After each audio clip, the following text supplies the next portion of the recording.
OTB AM. With Gillette. Get into your flow with the new Gillette Labs Razor with exfoliating bar. All right, it's not bang on 7:30. We're a minute late and it's my fault. Good morning to you. I hope you're all very well out there. Shane, good morning to you. How are you? Morning, Ger. How are things? Well, you see, the problem is, right, the Americano takes like 2.5 minutes to make, and Colin, our producer, was like, I'll amble over and just get a coffee before the show. Whereas So blame is on Colin 100%? It's not really. It's my fault. I should have, we could have wrapped up our pre-show meeting a little bit earlier, but there's so much to talk about today. Colin says the coffee was for you, but you rejected it. Well, so, behind the curtain, folks. You got to, can't be drinking Americanos. It's watered down. True. Has to be an espresso. Yeah. I'm going for a cappuccino myself, but sure, look. Well, you're fancy, as we established yesterday. A townie. A townie, yeah. A Colchi townie, yeah.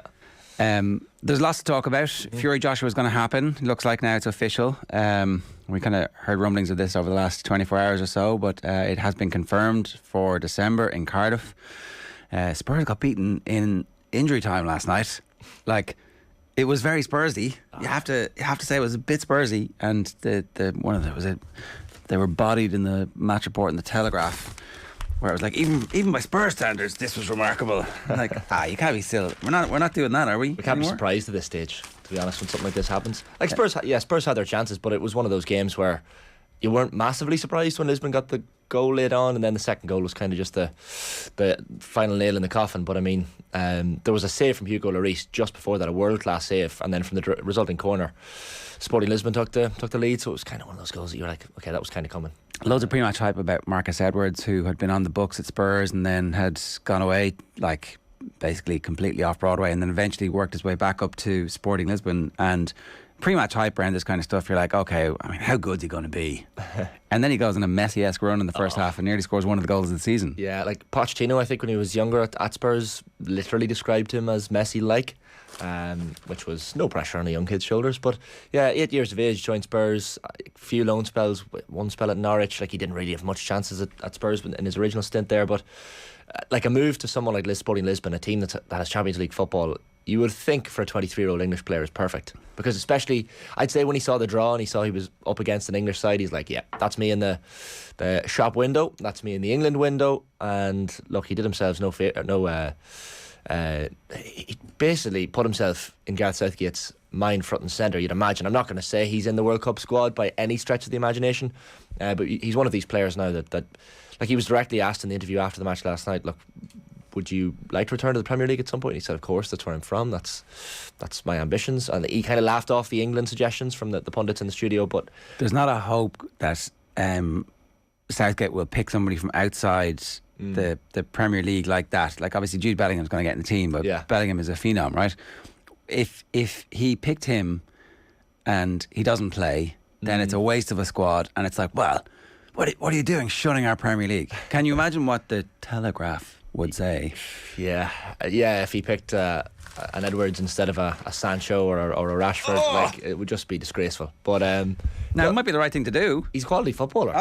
No, I mean, I've seen the highlight last night where he's done the best thing he's ever done in his life, and we're like, put him in the squad. But we jump to conclusions a lot on as football fans. But no, he looked very comfortable on the ball, looked confident. I actually thought from the post-match interview he was maybe a bit younger than his years, quite a shy fella. Quite introverted it seems as well, but lovely footballer, silky, good touch. Would have been so nice if he got that goal at the end of that move as well. It just would have been one of the goals we kind of speak about. Sporting was one of the teams that was obviously Ronaldo will play for Sporting happily, and it's like, well, it turns out they actually have some good footballers. I think the stats were heavily in Spurs' favour in the game, but from the quality of the chances that were created, from what I saw, it was definitely not even 50-50. The right team won by virtue of the quality of the chances. It did. And one of the interesting conversations that happened in studio after the match, they were kind of diving deep on Son Heung-min and whether or not he should be in the Spurs team anymore. I think, was it Henry or maybe one of the pundits that completely laughed it off and said, of course he's in the team. But I mean, I don't know. There's only so much you can keep playing below the standard at which people know you're capable of and still get into the team. The problem for Son is that he set such a high bar in previous seasons with Spurs that we're like, we know what you can do, So keep doing it. And now he has Richarlison in the team, who's kind of nabbing all the headlines from him. Yeah, He's like Richarlison lazy offside, a really bad offside last night. Yeah, it was poor. Took the goal well, but yeah, clearly offside. Like Son scored a goal in the last game, I think, for Tottenham, and it was ruled offside. No, sorry, it wasn't. He was fouled, and he was quite clearly through on goal, and was so desperately trying to get up onto his feet and finish off, because he just wants a goal. The poor fella has no confidence anymore. And that's what Richarlison clearly has. So it's a confidence game, folks. And listen, Son Heung-min needs a bit of it, but if he can't find the back of the net fairly soon, this conversation isn't going away. Did Liverpool get their confidence back last night? We've buried the lead here. Liverpool are back, right? After all of the difficulties that we were talking about, we listed them off, and they seem to have fixed them quite quickly. A better centre back, a better midfield, and a more active pattern in their forward line with Jota and Thiago and Joe Gomez not playing. Who knew that taking Gomez out of the team was going to make everybody better? Do you know what? Like, obviously the conversation is completely skewed as to, if the Matip goal hadn't gone in, our conversation this morning is entirely different. Liverpool have dropped 2 points at home. They're in trouble in their group, 1 point from 2 games. So obviously the win kind of puts a sheen on the whole thing. I thought they were fairly poor in the final third for most of the game last night. Thiago changed things dramatically. Obviously, he was the key cog in the machine. Probably allowed Fabinho a freer role and maybe brought him into the game more as well. Still concerned a little bit about Van Dyke. Like, there was a couple of occasions where he still did that. Like, almost looks like he's singing Wonderwall at a house party with the hands behind the back, and he's just, I don't know what it is. Obviously, footballers are putting the hands behind the back to not give away a penalty and have the ball hit their arms. He did it during the goal, but like the goal was a worldie, really. Yeah, but it was. How much blame do you put on Trent? Yeah, okay, but even after Trent is ball watching and going towards the ball as opposed to watching the man, there's still like loads of bodies around.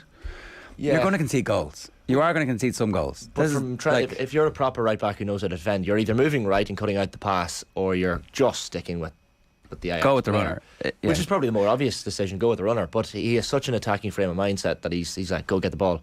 But he wasn't in the right position to get the ball, so you kind of have to look at his defensive frailties there, Trent. Like, do you start playing Trent? I know Klopp hates this, but do you start playing Trent right wing and put someone else at right They're not back? going to do it. They're not going to do it, but I mean, Southgate tried it at one point. At least he can see the benefits of it, but the man doesn't seem to have a defensive bone in his body.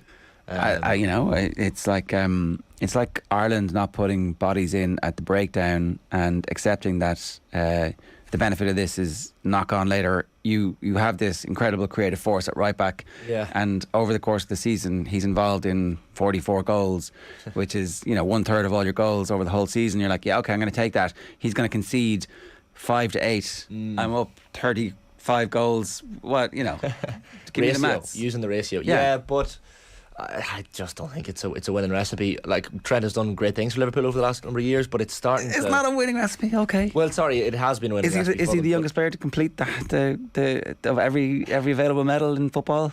Is there something like that? Did somebody do it faster? I'm not sure. The old phrase, he owes Liverpool nothing, which is fair. But I mean, he at the minute, he has been one of the problems this season. Joe Gomez has been a bigger problem, let's be honest. But I actually think that who are we talking to? Was it Gareth Roberts last week was making the point that if you fix the midfield, you're going to have a knock-on impact on the issues around him. So he can be got at the moment because the forward line aren't pressing properly, the midfield are too far away from them, and the defence are left isolated. And like if you think back to the Villa game where they conceded 7, basically they punted the ball over the centre backs and had somebody running onto it again and again and again and again. Easily and found out. Yeah, like Thiago being back in. We were speaking on the show, I think, yesterday about the fact that we're Liverpool fans hoping for too much from Thiago when he comes back into the team. Is he going to be the man that changes everything? He didn't change everything, but he certainly added a lot to that Liverpool team.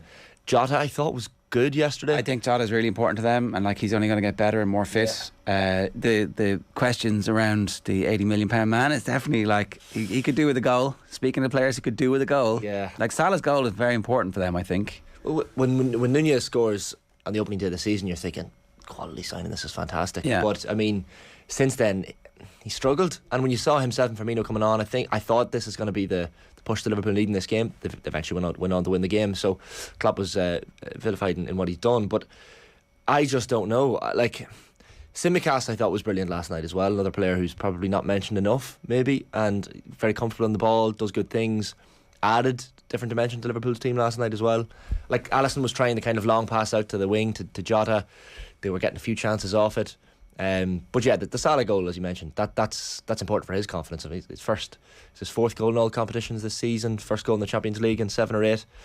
So I mean, he needed that goal as much as anyone. But yeah, I just don't know. Is this? We're not going to know. Is this the turning point for Liverpool because of the lack of fixtures they're going to have for the next couple of weeks? Yeah. So it's a fair point, but it's a good time for them to have a lack of fixtures, isn't it? Yeah, they probably needed time to bounce back, and like Klopp was.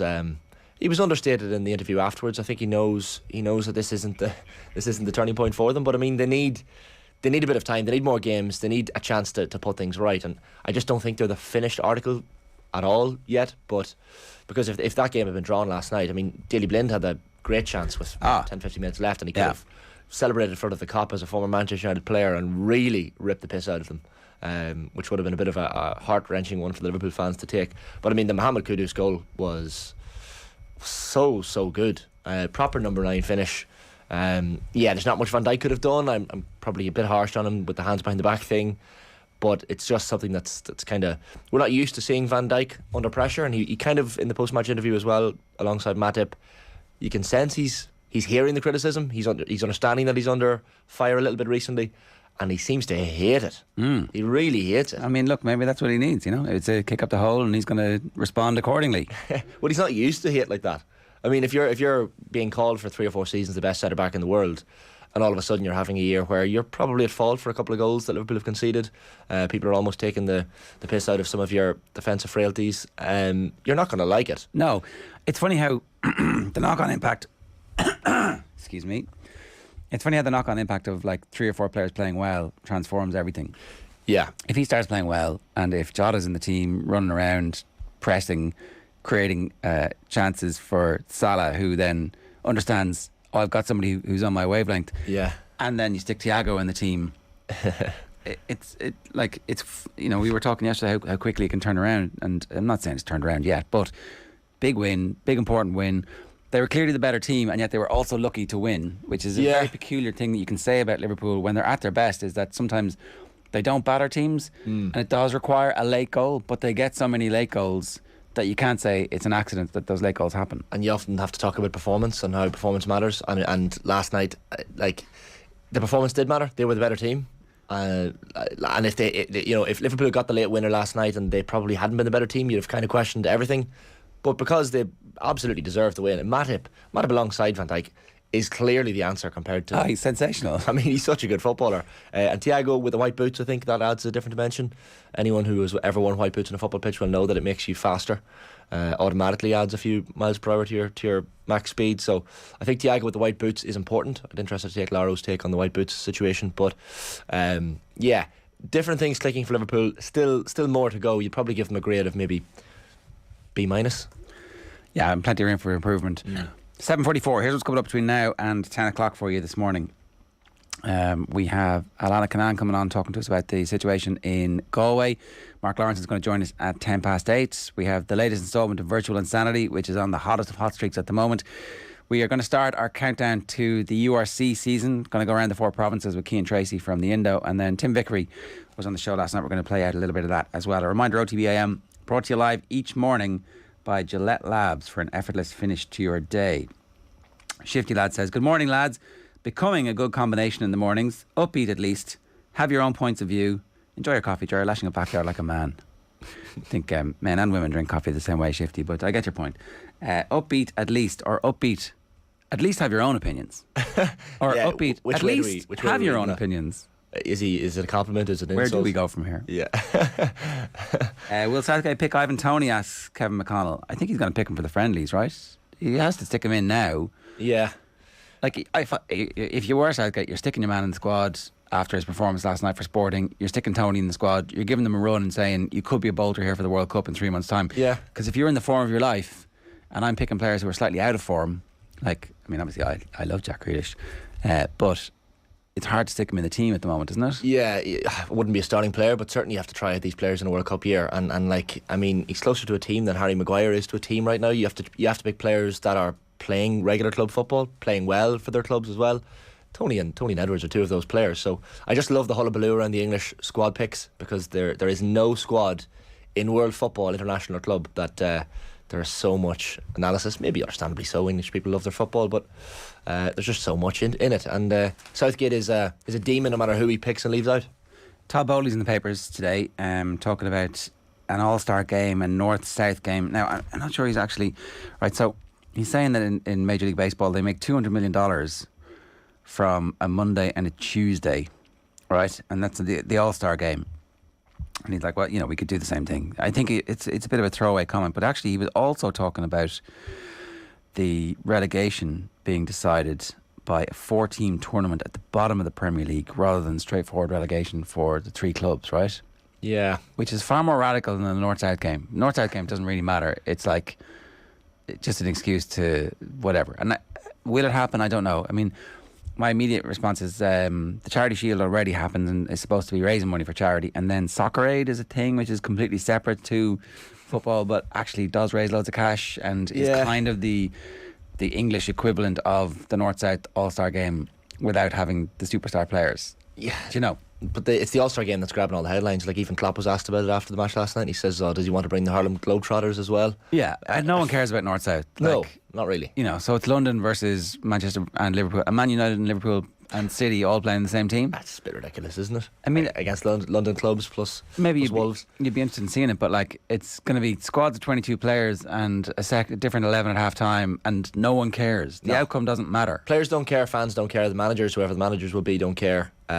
Nobody cares. The All-Star game in the NFL used to have some kind of spice to it, and then slowly it got diluted because it's such a violent sport that no one cares. Maybe in Major League Baseball they do. I know in basketball they managed to, like, they have the dunk competition and all that kind of stuff too. There are ways to change the Premier League and improve for the better, and maybe take some learnings from American sports, but I don't think an all-star game is it. I heard the lads on the show last night talking about ad breaks, improving the fan experience. Like, there's been talk of halftime shows in Champions League finals and that sort of thing, which is just a bit ridiculous. But there are ways to improve football without completely getting carried away. Todd Bowley, look, to be fair to him, he's an American coming into a London football club. He's got his little ideas and he wants to spout them, and here he is. Yeah, I think that you'd be stupid to throw them out too quickly here, but there will be a massive knee-jerk reaction. Here comes the Yank again. Yeah. That's my field bull. And actually, there's probably some stuff in it. He did say that he's a big admirer of Manchester City's multi-club model. So you can expect Chelsea to start buying clubs around the world. The All-Star game comes up as like something. Ultimately, I hope that the Premier League takes a little bit of a lesson from American sports and really starts to figure out, why wouldn't we do a tournament with the bottom 4 teams? I think this is interesting. No? The playoffs is the most exciting thing for the last 3 months of the season, because we always know, give or take, I'd say 3 seasons out of every 15, 1 out of every 5, there's like a title race that goes past March, and so then everybody's like, the relegation battle this season, what's going to happen? And then it's like, and who are the teams between 3rd and 6th in the championship? And that's then wild. Yeah. So wouldn't it be wild if there was like... It becomes controversial the moment that the first year they do it, the 4th bottom team in the Premier League loses their playoff semi-final and then loses the playoff final and gets relegated, and everyone's like, okay, they finished 17th in the Premier League, usually a position 10 points clear of the team who were bottom. Yeah. That's the issue. But then again, people get used to change fairly quickly. I'm sure they get used to this idea, but yeah, I'd like to trial some of these ideas. I don't know about all of them. It certainly adds a little bit of interest, but if it's not broke, don't fix it. I don't know if the relegation battle is broken. Obviously, some seasons it kind of peters out and ends with nothing, but that's just the way it happens. And 3 teams are the 3 most brutal teams in the league and deserve to go down. So I don't know. I like Todd Bowley. I like the fact that he's coming out and kind of dishing out ideas. Some of them will stick, some of them won't. But yeah, more power to him for bringing them up. Chris Cal says Nunez is a second-rate Ian Ormond droid. He's a poor man's Divock Origi, I think I described him as in the pre-show meeting. There's your headline. Possibly harsh, but and this is the thing about Nunez. He needs game time, and he's not exactly had enough game time. No, and now there's no games for a while. Well, this is the thing. He needed confidence. Like he's still only got that 1 goal from the first game in the season. He needs to hit the back of the net. He didn't look like he was lacking confidence on the pitch at all last night. He's kind of a smirk on his face when he misses a chance or something goes awry. He's got a little bit of something, and it's very, very early days. We love jumping to conclusions as football fans, and I think he'll come good in the end. Kevin McStay is in all the papers today because he had his official unveiling press conference last night, and he's talked about what the role of his Harlem Globetrotters backroom team is going to be, and it looks like they've got a plan. They have a serious plan. So they had this launch last night in Castlebar. So himself and Damien Cassidy and Stephen Rochford were there, and just interesting to me how they've kind of handed out the roles and split up the roles, because you see the strength of the backroom team and you're thinking, right, they all have to have their own roles. So obviously Kevin McStay takes the main role. Coach and assistant manager then Stephen Rochford. Coach and selector Donny Buckley, as you'll see up on screen. Damien Mulligan then is coach and selector with additional responsibilities for club liaison. Liam McHale is coach and selector with additional responsibility for county under 20 liaison. So they have all these people who are going to report back from those particular sectors. You've got the head of medical, assistant head of medical, head of athletic performance. Neil Fitzpatrick is in as well as a psychologist for the Mayo team. Lead physiotherapist. They've got a nutritionist, logistics, communication, and then at the bottom, further appointments in the areas of strength and conditioning, performance analysis, and goalkeeper coaching will be made shortly. Like, if you showed that piece of paper to a Gaelic football team from the 60s or 70s, they'd be like, what in the name of Jesus is going on here? But that's just the way football is at the minute. And I liked what Kevin McStay said last night. He was kind of almost saying that they want to have a very, very open relationship with the media. They are essentially stewards in this role for Mayo football. They don't want to take the power and hide behind the Iron Curtain, that green and red curtain. It's just not going to happen this year. I think it's going to be more open from Kevin McStay, and I like that, because Kevin McStay has worked in the media. He knows that we crave little nuggets of information from inside GA camps. Notoriously difficult to get those nuggets. Yeah, you also get to control the narrative a bit more. Yeah. And I think trusting those players, they're very trustworthy. Anytime you speak to any of them, they're all excellent communicators. They're really interesting people. Yeah. The Dubs made it a big thing. Whatever you say nothing.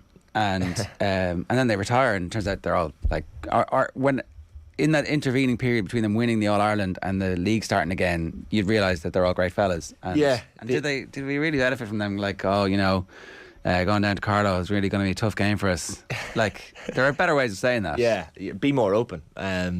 But if you look at the strength of that backroom team, I mean, Rochford could do a job as a main man himself. Yeah. Like Donny Buckley was in with Monaghan last year. He was obviously in with Kerry the year before. Damien Mulligan is highly respected within the county. It was Belmullet, I think he was over. So knows the club scene inside and out in Mayo. And then Liam McHale, for obvious reasons, is a man who knows the county very well and has that kind of link already with the county under 20 team. So will this be enough to get them over the line? I mean, no. It's going to come down to the players on the field in the end. Well, but are they putting the players in the field in the best position to succeed? You think certainly they have strength there.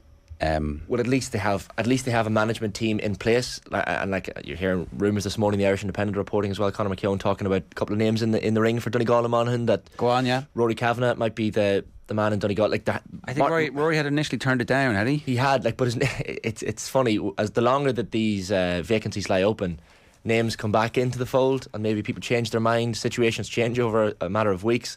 Rory Kavanagh is highly respected, obviously, within the county. Led St Eunan's to a club championship title last year, took over them in late 2020. Martin McHugh's name hasn't gone away fully, but it appears Rory Kavanagh maybe is edging slightly closer towards it.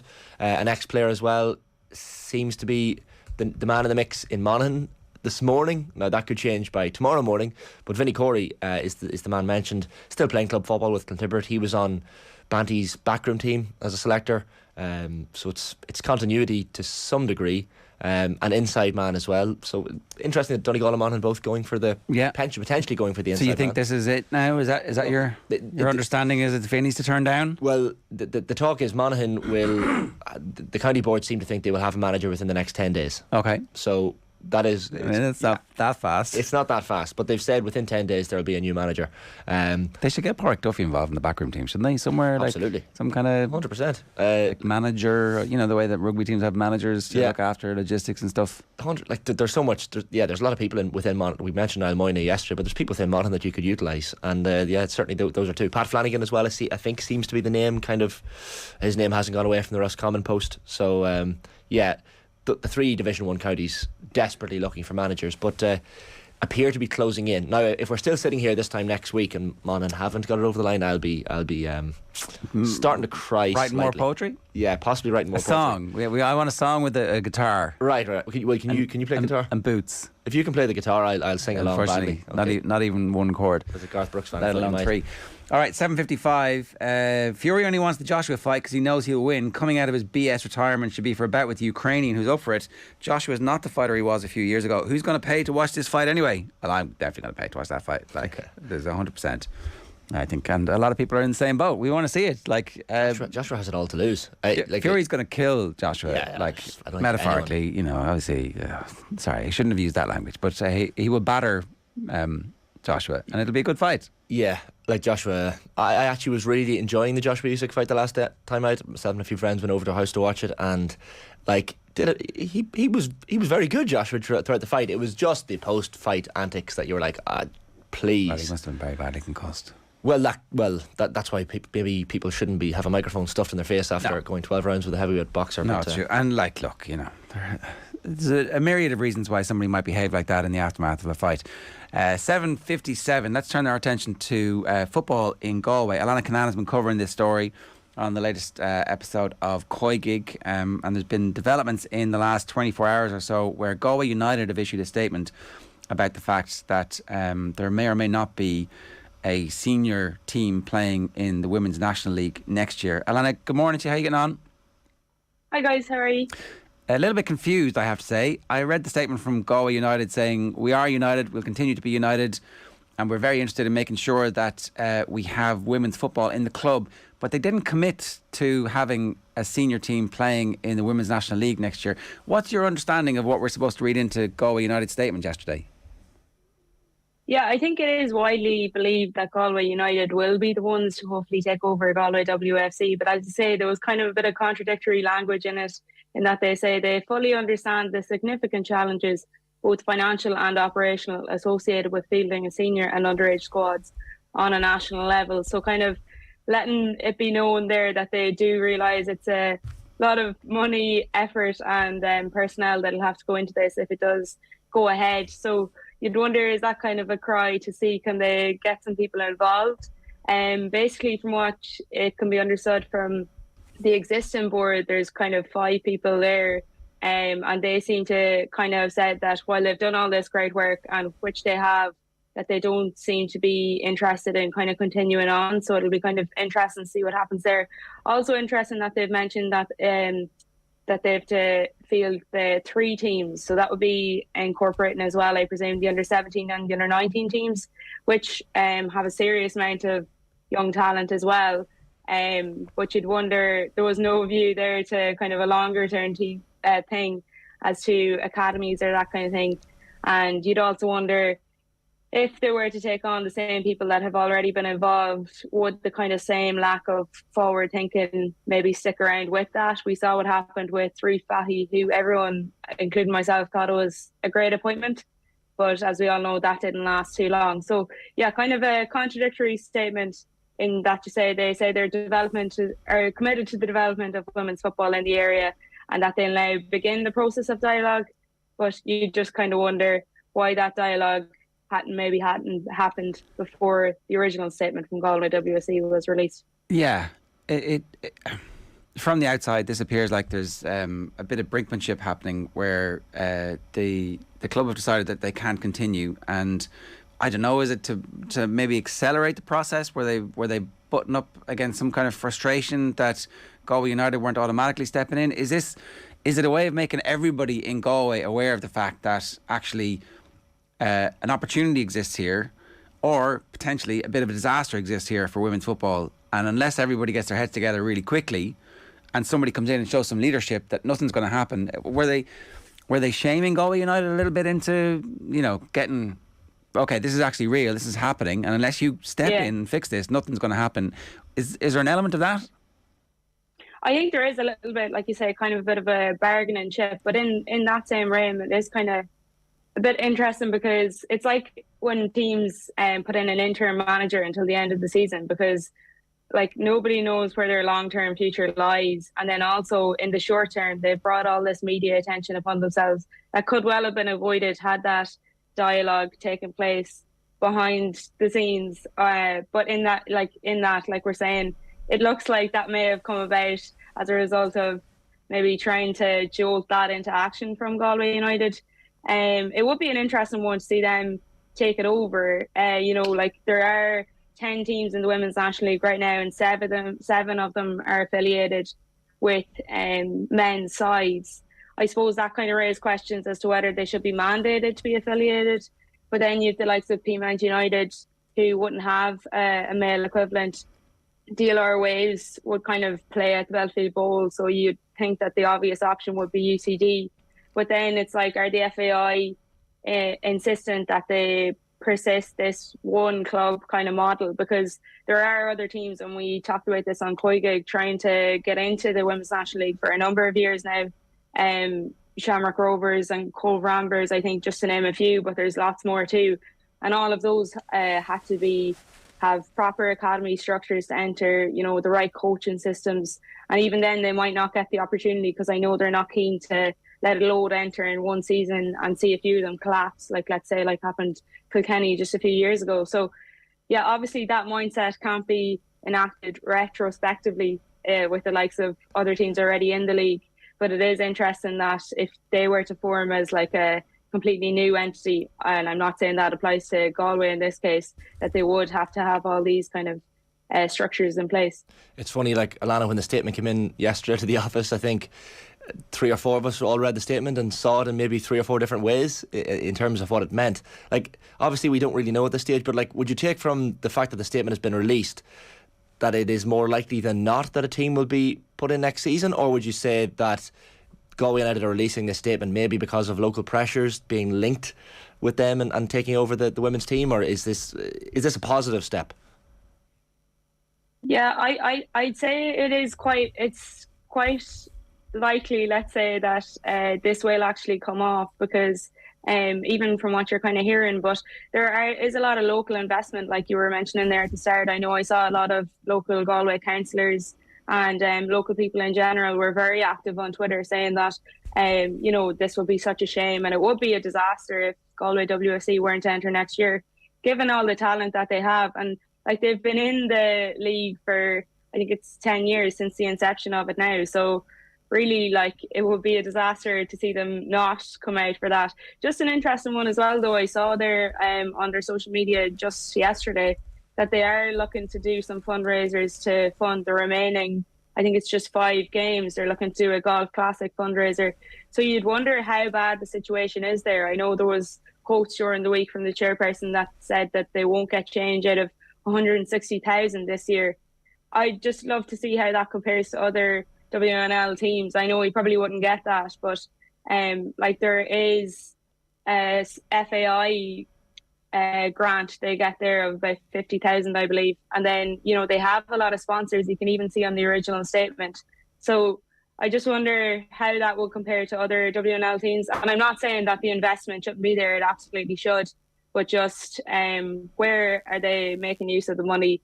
And if Galway United are to take it on, will they kind of implement the same cost structure? I think the key line is Luke Comer and Comer Group have expressed their commitment to support the continuation of women's football at both senior and underage levels in Galway. Like, that's kind of the lead here in a way, because once you've said that, it's very difficult to go back and say, well, we said that, but like, actually we didn't mean senior. We meant, we'll have a team. It'll be like 5-a-side or something. It's like everybody takes that to read that there's going to be a Women's National League team. Galway United is an all-inclusive football club, a club for all of us, and we will be united. It's hard to read that any other way than, look, okay, this is maybe not how we would have handled it. Yeah. And the fact that it's so close to the end of the season as well, you would suggest that there is a time limit on this, that releasing a statement means that something has to be done fairly sharpish, Alanna. I guess as well, it was prefaced though by that financial statement that they do understand there's a lot of financial restraints, and not restraints, but that it would take a lot of work and personnel and effort. But like, there are other things that I suppose could be looked at, but it is interesting that no one is kind of floating them about. I know Sligo Rovers, to facilitate more people coming to the area, the women's team linked up with, it's now known as ATU, so the local university, maybe that would be an option for Galway. And then, you could also question, it was kind of being floated that it would benefit Sligo for Galway not to have a team, that maybe those players would enter that kind of team instead. But really the travel commitments would be far too fierce there, because let's say the likes of Savannah McCarthy, who's injured at the minute, but one of their standout players is from Kerry, and there's an awful big difference from travelling to Kerry to Galway than Kerry to Sligo. So you'd imagine they would go elsewhere. So as we say, like, for there not to be a team in Galway would be disastrous. But I think, you can read into that statement there, and you can imagine, I'd say, that there hopefully will be a statement in the coming weeks saying that Galway United or some other entity, as they're saying, will take it over. That geographical point is an interesting one, because like even Shane Keegan was on Football Saturday with us recently, and he was talking as the Cove Ramblers manager about how, he's almost hoping that Cork City get promoted from the First Division, because obviously then there's the pool of players that will need to join Cove, geographically speaking. Maybe it's not quite the same from Sligo Rovers and Galway's perspective, but regardless of what way you look at the geography, Alanna, it would be a disaster for women's football in the West if Galway were to not have a team. It would be, and I think women's football, kind of women's National League and Ireland wide, really, Shane, because it would be such a step back, given all the progress that has been made in recent years and all the media attention that's now coming upon it as well.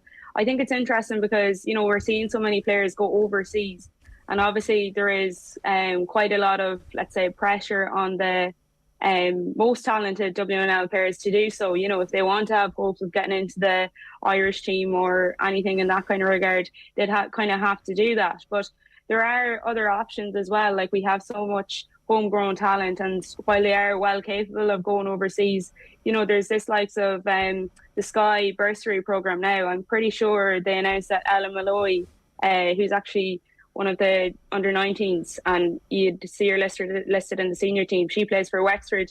But I think the Sky bursary programme, that'll keep the likes of Ella Malloy in the Women's National League for longer, which many people kind of wouldn't agree with, because she'd get her expenses paid and her degree. I think she's going to UCD, but she'll still be able to play football in Wexford. And then you add in on top of that the line during the week that the league might go semi-professional. So, it is kind of all going one way, and in one way incentivising people to stay in the Women's National League too. Okay, that semi-pro element hasn't fully been teased out. The first we heard of it was the Galway Women's chairperson on Galway WFC saying, "Oh, that's happening next year and we won't be able to afford that," and that's kind of one of the things that's accelerating our decision. How semi-professionalism manifests itself with the Women's National League could be anything from, we're hearing 50 quid a week for the players, like, which is barely expenses, really. It isn't expenses for training. So we'll see exactly what comes from that and where that goes. But on balance, it sounds like Galway United are trying to rally support to have a women's team next year in the league. Is that your read of this? Yeah, definitely. I believe so, yeah. All right, Alanna, we'll leave it there. Thanks very much. Thank you. It's Alanna Cunnane there. It's 9 minutes past 8 this morning here on OTB AM, brought to you live each morning by Gillette Labs for an effortless finish to your day. We'll talk about the Champions League games tonight. It's Graham Potter's first Champions League game ever. Yeah.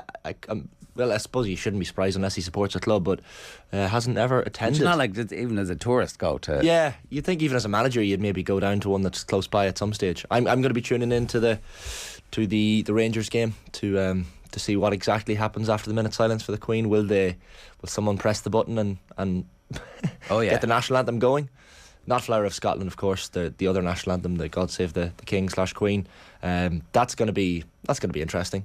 So yeah, it's all eyes on Ibrox. But yeah, even the Bayern Munich supporters yesterday with their banner weren't. Fair play to them. They weren't. I think that just reading what the banner says in English: last minute match delays and bans because of a royal's death. Respect fans.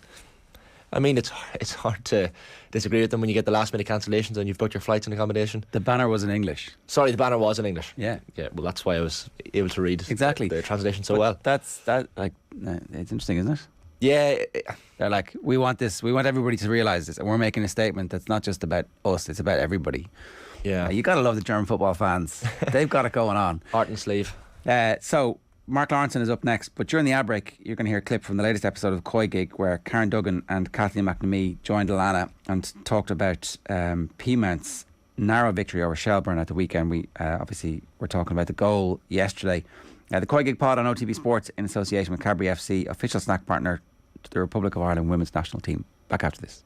OTB AM.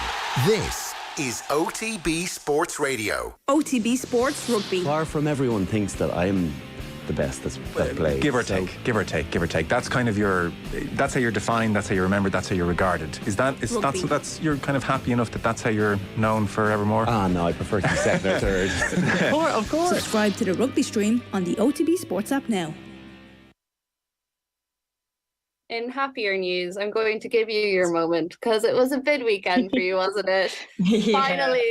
Finally got your win over Shakhtar. Yeah, fourth time lucky this season. And kind of did a big blow to their title hopes at the same time. Yep. I mean, for us, we've been really disappointed, obviously, with how the season has gone, particularly our results against Shelbourne. We know ourselves that we haven't played up to our standards. You probably have seen there's a lot of really good talent in the squad. If you looked at likes of Sive Doyle's performance there in McLaughlin, they were superb at the weekend, and we've had a good bunch. There's a bit of disruption, people in and out, but that's always going to be the case while we are an amateur team and we've lost players. But Shelbourne will as well, and that's kind of what happens in an amateur league. But yeah, I mean, once we got over the hump and we beat Athlone in that game, I think that was important for us because they were sitting above us for such a long time, and for us to be fourth or fifth in the league didn't sit well. So it was good that we got over that. That was a really tough game, and then we've kind of at least kicked on, which shows we have a bit of our steel back, which we definitely didn't show earlier in the season. And on the flip side, Shelbourne have had kind of a tough run of fixtures, including their Champions League. So it was kind of the perfect opportunity for us to come in and put in a good performance. We were obviously really happy with it. I'm sure Wexford were probably even more happy with their performance. For us, it was just about getting 3 points and kind of proving that we're still a good team. We're not really looking at the title. We're just kind of taking it game by game, kind of trying to regroup. But Wexford have kind of just silently been tipping away in the background at the start of the season. They didn't have a great start, but they're just one of those teams that don't ever go away. Celebrate European Week of Sport this September at the Be Active Festival, an action-packed day out for the whole family at Sport Ireland Campus, Blanchardstown. Come and try new sports, fitness challenges and skill tests at Ireland's biggest sporting festival. Meet sporting legends, check out the inflatable zone, village food market and much more. There's something for everyone at the Be Active Festival, Saturday, September 24th at Sport Ireland Campus, Blanchardstown. Book your tickets now at beactivefestival.ie. If your business relies on a van, that wouldn't sound good.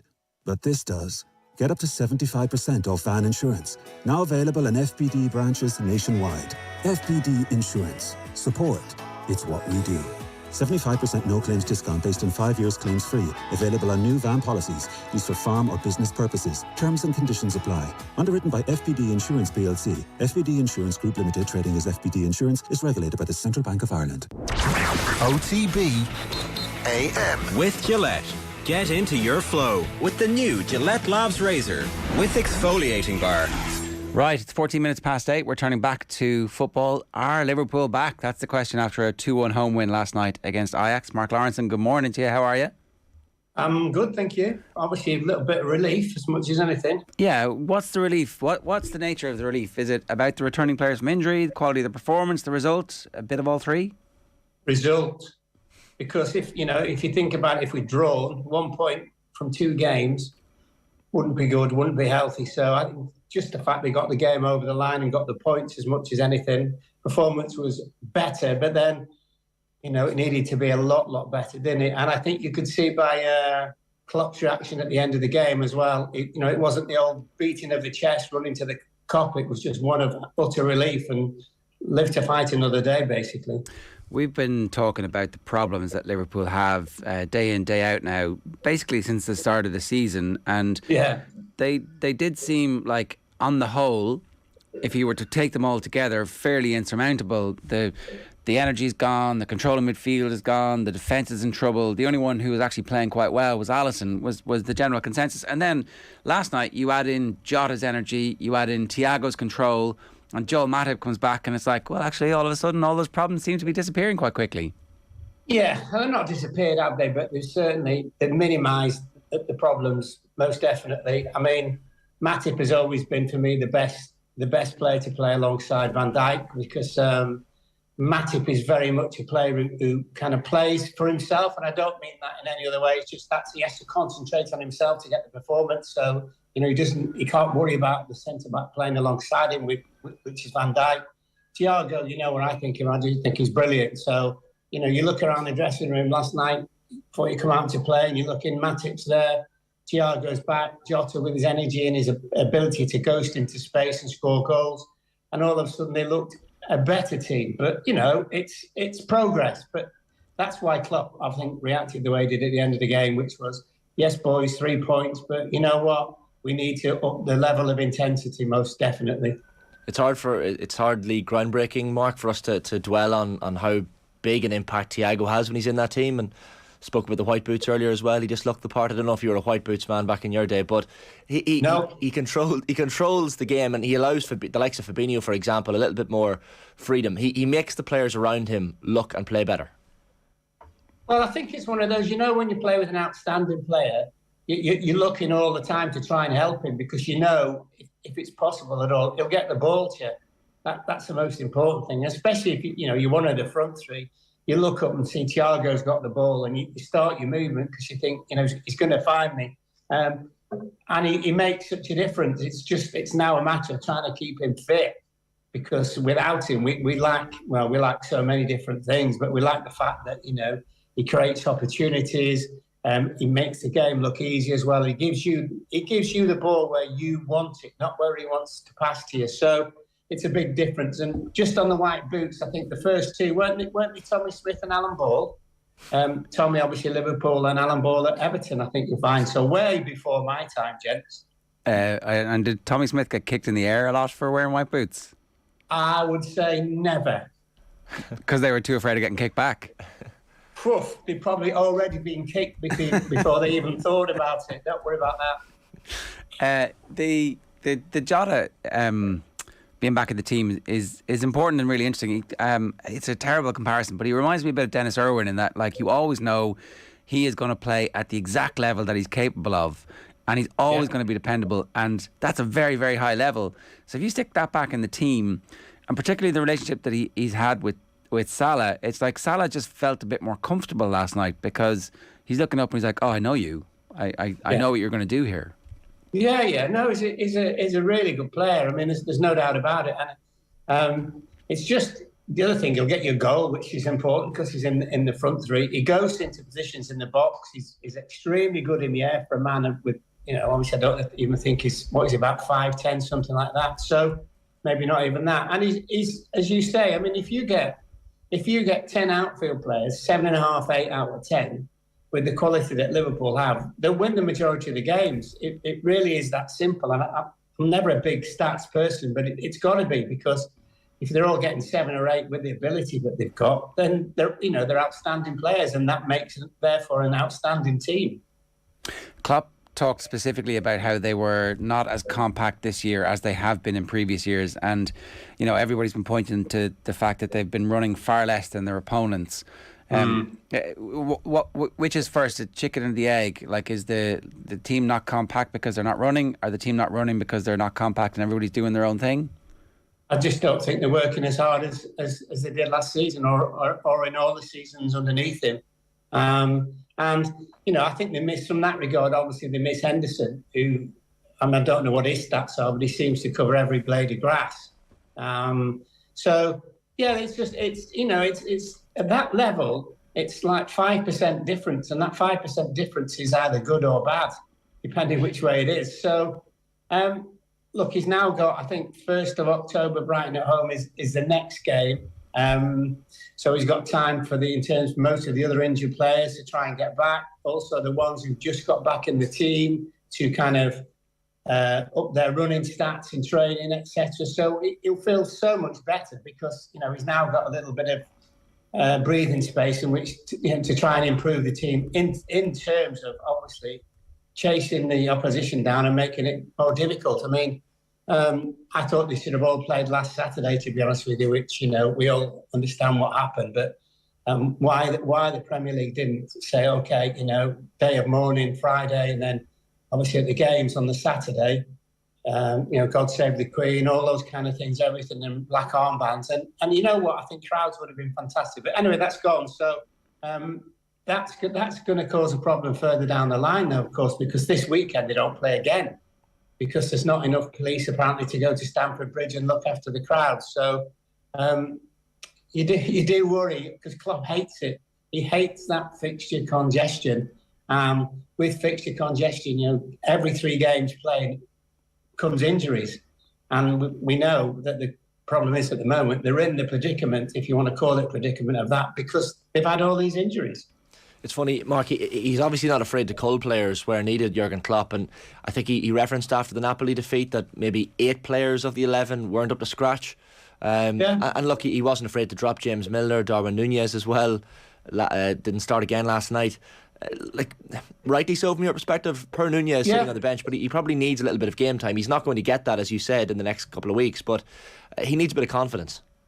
Yeah, he does, but I mean, he's not helped himself by getting sent off, did he, against Palace? So obviously, if he hadn't, he would probably have been starting most of the games. So it's one of those, and he's a new player who's getting used to everybody and the language and all those kind of things. But at the moment, he probably wouldn't be in the starting 11, but no one's particularly worried because everybody realises that he is a class act, and eventually will come through. And there's nothing wrong with calling players out. Players know themselves, and I think what he's got, Jurgen Klopp, he's got a very, very honest bunch. Don't get carried away when they win. Even titles, etc. Don't get carried away when they lose, but they're all good, honest players. He's got a really, really good dressing room. So in calling them out, they will have known that was coming. And I wouldn't mind betting, and I don't know, but I wouldn't mind betting when most of them came through the door in Naples, they walked into the dressing room, they would have just held their hands up and gone, sorry, not at it tonight, whatever you want to say. And you know what, from a manager's point of view, it's great because it's doing his job for him. He did say that there had been 4 or 5 days of intense truth-telling in the aftermath of the... Yeah, well, you know what truth-telling means, don't you? You might have even taken them all out one by one and given them the banks of Shannon and everything. But look, it is whatever it needs to be. I mean, I remember in my day at Liverpool when Joe Fagan was assistant manager and we'd had a really bad run. And he just walked into the dressing room and Joe Fagan spoke very, very softly. Very, very softly. And you had to almost cradle into him to listen to what he said to you. But on this particular day, he went absolutely berserk at us. Absolutely. That dressing room with Dalglish and Rush and Hansen and Souness and all those kind of people, he went berserk. But do you know the really clever thing that he did? He just said, some people in this dressing room just aren't doing it. And of course you sit there and I'm thinking, does he mean me? And then all the other players are obviously sitting there thinking, does he mean me? And you can't do that on a regular basis, but occasionally you've got to give it to people. And he's probably given it to people, but in a more up-to-date way than Joe would have done, shall we say. It's the pressure and the criticism that has come onto these Liverpool players over recent weeks, Mark. Like Virgil Van Dyke, when he was standing beside Matip after the game last night in the post-match interview, referenced some of the abuse that he's been getting and maybe some of the criticism as well. And Van Dyke, look, he has to hold his hands up. He hasn't performed to the level at which Liverpool fans know, but clearly the players are listening and are hearing that criticism. Yeah, well, also, never ever tell me that players don't read papers and players don't go, I don't know what's Instagram or Twitter and all that. They do. They absolutely, totally do. And look, the people who go on Twitter and slaughter Van Dyke basically numpties. Yes, he's not playing well. He knows he's not playing well. But why should they go on there? They're never played at any level of any particular brand of football. If they'd all played in European Cups and all those kind of things and won leagues on a regular basis, and it was somebody with it like that kind of standing, you'd ask yourself, fair enough. But anyway, he knows he's not playing well. He knows he messed up at Old Trafford. He knows he messed up at one of the other games. So But thing with football, you cannot be absolutely outstanding every single week. And occasionally, your form drops off. The problem with Liverpool is, for quite a lot of them, their form has dropped off. And that's basically why they are and where they are in terms of the league and obviously the Champions League at the moment. Is the form dropping off connected to the fact that the players are tired of Klopp, that the 7-year itch keeps getting mentioned, that are you buying into any of that, that his voice... No, I'm not having any of that, because the fella's brilliant, absolutely, totally brilliant. And I've seen him in training, and I've seen what he's like with all the players. And he's, you know what, the best description I've ever heard about him is your mate, but he's not your best mate, which I think's, very, very good. No, there's none of that. The thing about Liverpool as well is you also, as everybody knows, you play for the club, not just the manager. You play for the club, and that's so important. And that's what you get reminded about by supporters rather than anything else. It's their football club, and they don't mind. We had, if you remember, Alan Kennedy, who scored loads of goals in finals, etc., wouldn't have been one of the better players in our team. But you know what? Week in, week out, he gave absolutely everything that he had. And the supporters just went, fine. Maybe you're not, a top-class player, but if you do that every single week, they'll buy into it. But look, the players know themselves. They'll have had a meeting themselves, most definitely as well. And I wouldn't mind. But this is one of those really good times when, maybe Henderson or somebody, if possible, say to them, come on, boys, let's go and have a lunch. Let's go and have a lunch. They don't really drink, so, but let's get everybody together and just be all together and have a little chat. And, eventually you get in there and the mood changes a little bit and people start taking the mickey out of you, that ball you played last week and all those kind of things. And, it's all part of it. The manager cannot do it all the time, which is why, he always references the fact that his dressing room is really, really strong, but also really, really honest. So, your Milners and your Hendersons and Van Dyke run it. And, they're no shrinking violets, but at the same time, they'll put their hands up and say, you know what, I'm all over the place at the moment. So the honesty is the best thing about it. And people also, I think when you've got really good players and honest players, they help other players to get through the rut, if that's what you want to call it. The UEFA stats, from last night. We're talking about this. The Man United game, Man United outran them, and they ran some 90-something kilometres in the game last night. UEFA tell us this morning they ran 118, so it's like basically 25% extra, nearly 20% extra running stats. I don't know how important the running stats are. I guess it speaks to intensity. It's a very simple metric to go, sometimes people are running stupidly just to influence the GPS, but it certainly seems like they have upped their intensity a bit, and maybe that's just having a bit more youth in the team. Maybe having Jota and Thiago allows Fabinho to do a bit more. It is a compendium of different factors, but certainly I think Liverpool fans are feeling much better about life this morning than they have been. Yeah, but that first and foremost, that's the result, isn't it? So if you come in at 1-1, it would have been, here we go again. So the result's most important, and you're absolutely right about the stats. And there are some cute footballers who just kind of run around a little bit more, but nowhere near the ball, just to get the stats up. And I don't suppose what the stats tell you is, where's he running to or running from or all those kind of things. But it would appear, obviously, that they've upped their side of their running game, and if they have, with the quality that they have, then they'll start to zoom up the league, won't they? We spoke about Trent Alexander-Arnold at the top of the show this morning, Mark, and whether he maybe should have either cut the ball out or tracked the runner for the Ajax goal, and he can be caught ball watching sometimes when he's playing as well. Is he one of those players that these truths would have been spoken to over the last week or two? Yeah, he will, but the bottom line with him is what he gives you going forward, and then you have to sacrifice sometimes the fact that he makes the odd mistake. And the odd mistake he's made lately has cost a goal. So he'll be aware of it. Klopp will be aware of it, etc. But do you do you take away some of that going forward and creating goals for the forwards or forever in the team? Do you say, right, rein that back a little bit and be a little bit more defensive?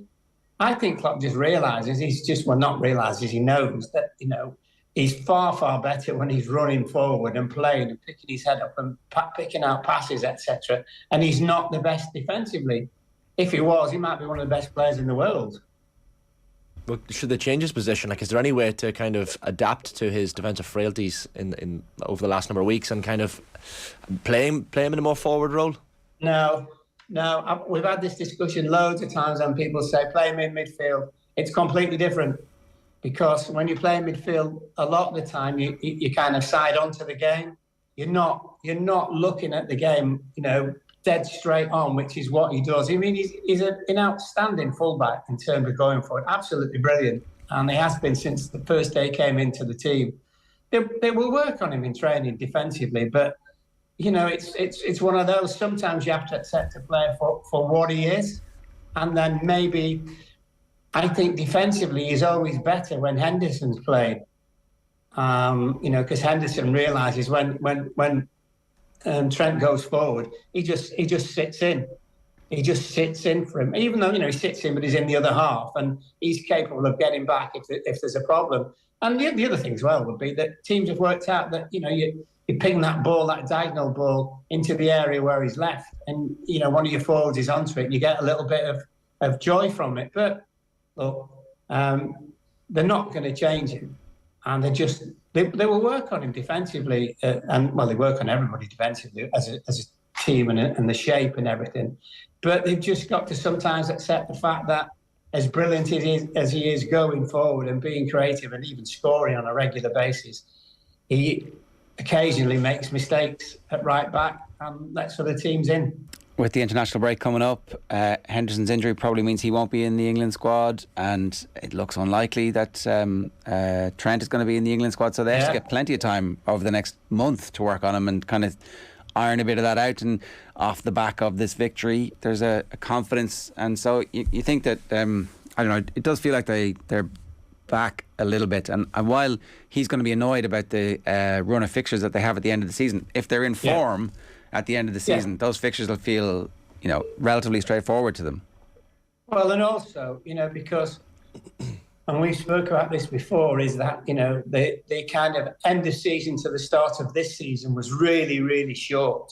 And, he runs his players extremely hard in pre-season because, everything they do there is geared up to play 45, 50, 60 odd games, whatever, throughout the season. So he's now going to have a chance with quite a few of them of maybe building up, the running stats that you've just been talking about. So the ones that obviously don't play in international football. So he'll be pleased about that. But it's like anything. On one hand, you get, that's great. And then the other hand, you get probably maybe a couple of them might come back from international duty, wherever they are in the world, and have a couple of knocks. But that's the same for everybody, I'm afraid. So I think where he'll be disappointed is no game at the weekend, to build on last night, like, come on then, boys, and Chelsea would be a really good game for them to have had straight away. New manager for Chelsea, etc.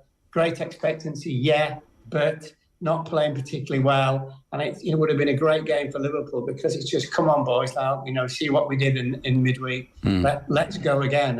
And generally they've had some really good results down at Stamford Bridge. But it is what it is. He just now knows, unless it's in training, no one's going to get injured before. I think Brighton, 1st of October, is their next Premier League game, which is mad when you look at what's going to happen in November. Yeah. Just a last one on the match for me, Mark. Kostas Tsimikas is a man who a lot of people were impressed by last night. A bit of a creative masterclass in some ways, not to overstate it. But like Andy Robertson's injury is something that he will be looking to capitalise on. But he's given Klopp something to think about after last night's performance, has he? Oh, I think before then, Klopp, they all know he's a really good player. And occasionally they've left Andy Robertson out for him to play. Listen, he's two-footed. He can actually play it right back. So And I bet he's making that threat known to Trent that, don't worry about me just being a fill-in for Robertson. I might be the fellow who takes over from you. And I know that they love him. He's just one of those mad lads that everybody, he's always doing something daft and all those, but he just wants to play. And the more games he gets, the better he will get. So, yeah, there is the possibility they could play him at right back, to be honest with you. And the young kid they signed, well, from Scotland, whose name I can't remember at the moment, but, they think he's going to be a player, but obviously it's a little bit too early for him yet. Ramsey, that guy. Yeah. Yeah, not Sir Alf, but Ramsey. Yeah. Last one for you. Todd Bowley did a conference in New York. My God. I know. What an idiot. What are they like, the Americans? They always seriously want to change things. And he wants another game, North versus South. What planet are these fellas on? I really, really don't get it. Because I think the thing with these guys as well, they come in and take over the club and, they do it whichever the way. But now they realise that they've got a voice. They've got an even bigger voice than they've arguably had in their own country. And that, people in Britain will listen to them because they own, Chelsea Football Club or whatever. But honestly, absolutely, totally makes me laugh. It's going to be interesting what happens at Chelsea. I hope the manager does extremely well. I had 4 years at Brighton and still got a lot of friends down there, and they said he comes over on TV and you think he's just a nice soft man. And they say he is, but behind that, obviously, like any successful person, there's a kind of ring of steel, for want of a better description. But it's interesting to see what Chelsea will do. Can he get Aubameyang to play? Which obviously they thought that Tuchel was going to. So, be interesting. I don't know. I'm not buying it. I can see Mark you lining out against alongside your friends at Everton and Manchester United and Manchester City against all the London boys in an all-star game. Those soft Southerners. I tell you what, I'll give you £1 million if you ever see that happen. And by the way, where are we going to play? In the Midlands, at Aston Villa, so none of their players will be playing. Exactly, yeah. They're not good enough. Yeah. Maybe it could be a quadrangular tournament. You could have the Northeast versus the Midlands, and it could be 6 games. And they can let's get the Isle of Wight involved in Jersey and Guernsey and all those boys. And the city of Glasgow could be Celtic and Rangers playing together. Fighting each other on the pitch. Brilliant. What a good idea. Mark, good stuff. Great to have you with us. Thanks a million. Pleasure. It's Mark Lawrenson there, puncturing the idea of the North-South and Todd Bowley. It's 8:38 OTB AM, brought to you live each morning by Gillette Labs for an effortless finish to your day. Now, time for Virtual Insanity.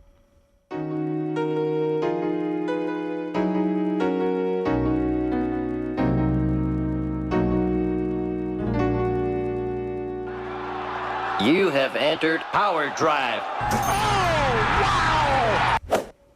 We got to change that image for next year because I look like Stay Puft. What? Just dominating the landscape. If you ever saw Ghostbusters. Okay, that's the name of the character. Yeah, the Marshmallow Man. I'm just like this dominating the landscape with this massive head. So obviously next year we'll have to do something different. I like it. It is a bit I don't know. It is a bit psychedelic. I think that might have been the intention. But are you not dominating the landscape of golf tipsters at the moment? That is a fantastic pun, Ger. Segue. It is a beautiful pun. 1,000 is what we start with virtually, and we've 1,329, 32.9% profit. 3 winners in the last 5 weeks. 2 of them at 16 to 1 and 1 at 25 to 1, and all the main headline tip. So all going well. And look, never gamble more than you can afford. If you are going to have even €1 each way on, or if you just have an interest, never do anything silly. This is the Fortinet Championship. This is the start of the new PGA Tour season. This is starting at 3 o'clock tomorrow in California at Silverado, designed by Johnny Miller, a tree-lined parkland par 72 course with Poanoa greens, deep rough, and though you're going to need to probably hit in the high teens to win the tournament. We've gone for a sextet of players. The headline tip is Sahith Theegala, who is 28 to 1 for 5 each way. He's the headline tip. narrowly missed out in the place of the President's Cup team, was one of the top college golfers in America, won all the Player of the Year awards in college golf, studied locally at Pepperdine University in California, and has been a really exciting player in the last year on the PGA Tour. If you've watched the PGA Tour, nearly won in Phoenix, nearly won the Travelers Championship, has got not great stats, but he's a very artistic player, creative shot maker, and had a 64 here a couple of years ago at Silverado, Sahith Theegala. I think he's going to be an absolute star. He's 24 years of age. He's the headline tip at 28 to 1 for 5 each way this week. The second one is Patrick Rodgers for €3.50 each way at 80 to 1. Tied for 6th in this event last year. His second top 10 in this tournament. He's a big hitter. He's a good putter. He, once again, studied in California at Stanford, was a brilliant college player. Hasn't really made it on the PGA Tour yet, but had a decent enough season last season, and I think he likes the environment, and I think early doors this season he could do something. Ches Reavie is the horse for the course here. He is also 80 to 1 for €1.50 each way. Won in California back in July at the Barracuda Championship, so the pressure's off him. He's an accurate player. He has been in the top 35 in his last 7 starts in this tournament, including a third a couple of years ago, Ches Reavie. And then at 3 players at 100 to 1, all 100 to 1 for €1.50 each way. Carl Yuan, a Chinese player, 25 years of age, played on the Corn Ferry Tour, led the rankings until the playoffs, bombs it off the tee, hits a lot of greens, complete rookie choice here. And Carl Yuan, a bit of a flyer on him each way. Mark Hubbard is more of a journeyman player. Twice in the top 5 back in July, including once in California, has got 2 top 20s in this tournament before Mark Hubbard. And Doc Redman was third a couple of years ago, lost his form, but regained his card because of all the live defections. So he was fortunate enough to gain his card because of about 25 players went off to live, and he might make the most of his second chance. So what you're telling me is the live golfers are creating opportunities for golfers on the margins. They're actually good. They're the good guys. They're the good guys. Right. We've had it wrong the whole time. We have. It's a good live story today. So we must give a huge amount of credit to live. So Doc Redman, Mark Hubbard and Carl Yuan are the kind of 100 to 1 each way, small each way bets. Ches Reavie a little bit bigger in the virtual stakes at 80 to 1. Then Patrick Rodgers at 80 to 1 for $3.50 each way with the headline tip. Sahith Theegala at 28 to 1 for 5 each way. This is all on OTBSports.com. We're going to podcast it. It's also on the app as well. The best of luck. Are these the hardest tournaments to do? Because like in Wentworth, you're like, I can look at John Ram. I've got 5, 7, 9 years of him. I've got Rory versus Lowry going down the stretch a couple of years ago. I know that both of them, good chance they're going to be. These guys are like, you're going deep here. I feel that the majors have become quite difficult to do because of the depth of talent around. There's maybe 15 to 20 players around the top that can win a major. And really, I know Rory's hasn't won a major in 8 years, so I know he's dominant in the game, but he's not dominant in the majors. So could have thought that Scotty Scheffler, you wouldn't have thought at the very start of the year that he would win the Masters and go on the run he went on. Cameron Smith, Matt Fitzpatrick, who won the PGA? I'm trying to remember who won the PGA. Who won the PGA? Can't even remember. Justin Thomas. So the majors I found really difficult, actually. These tournaments, I'm an utter nerd about. I'm the person who's got no life watching these on Saturdays and Sundays and seeing a lot of this stuff repeat itself. So I actually don't find this tournament as bad as I would find some of the other ones. Okay, well, is that it for this week? There's no more golf tips this week apart from that. But that's all on the web, and there's a lot of kind of rationale behind it. But it is the first tournament of the season, so you're gonna have to maybe see it kind of play out over the next month. You're mentioning, John, those POA greens, POA annual greens. Yeah. Like, is picking players who put well on that just based on players who are used to playing on those types of courses? Yeah. So the greens around the States are completely different. So most of the major tournaments are played on bent grass greens. In Florida, they play on a surface called Bermuda. So Denny McCarthy, for example, is the best putter on Bermuda in the whole of the USA. But in California, because there's a lot of kind of fog and that kind of thing, and the greens can get quite bumpy. So players who aren't used to those greens, a lot of players on the tour live in Florida. You have to have a degree, I think, of familiarity with those greens, because you generally find, like, Patrick Rodgers is a good putter on Poana greens. Mark Hubbard is a good putter. So you can go into there's these stats programs that tell you the best golfers on certain surfaces, and the best golfers on certain types of courses. So there's a huge amount of statistical tools to help you in kind of weeding out a lot of players that would not be suited towards this event. And Taylor Pendrith is a guy I really, really like at the moment. I just don't think he's suited to this event this week. Okay, so that's this week's episode of Virtual Insanity. As you said, 30% profit. It's not bad. It's, as you say, even outstripping inflation. So what else is going on, John? Yeah, well, Spurs, obviously, I watched last night. Disappointing. What happened? I think that they're relying on the wing-backs for creativity. And Emerson Royale, I'm not sure, is the person you want at the very elite level for that team. Doherty hasn't got a look in yet. I don't know why. Even Perisic didn't have the best game. So you have a 3-4-3 system with you're hoping that Kane and Son and Richarlison will and Kane will drop back and be a playmaker. He didn't play that well last night. Kulusevski actually really made an impact off the bench. But there's a little bit of they're expecting the wing backs and maybe the forward players to be the creative sparks in the team, because the pivot in the middle are quite functional players. They're good players, but they're functional players. So I thought at times Spurs looked like they might get something out of the game.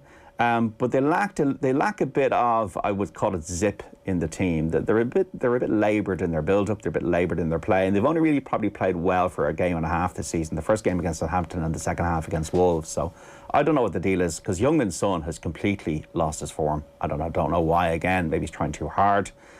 Defensively, I'm not so. I think Romero's an excellent player, but Hugo Lloris made a lot of saves. It was a strange game in Lisbon. I think they'll be okay, but.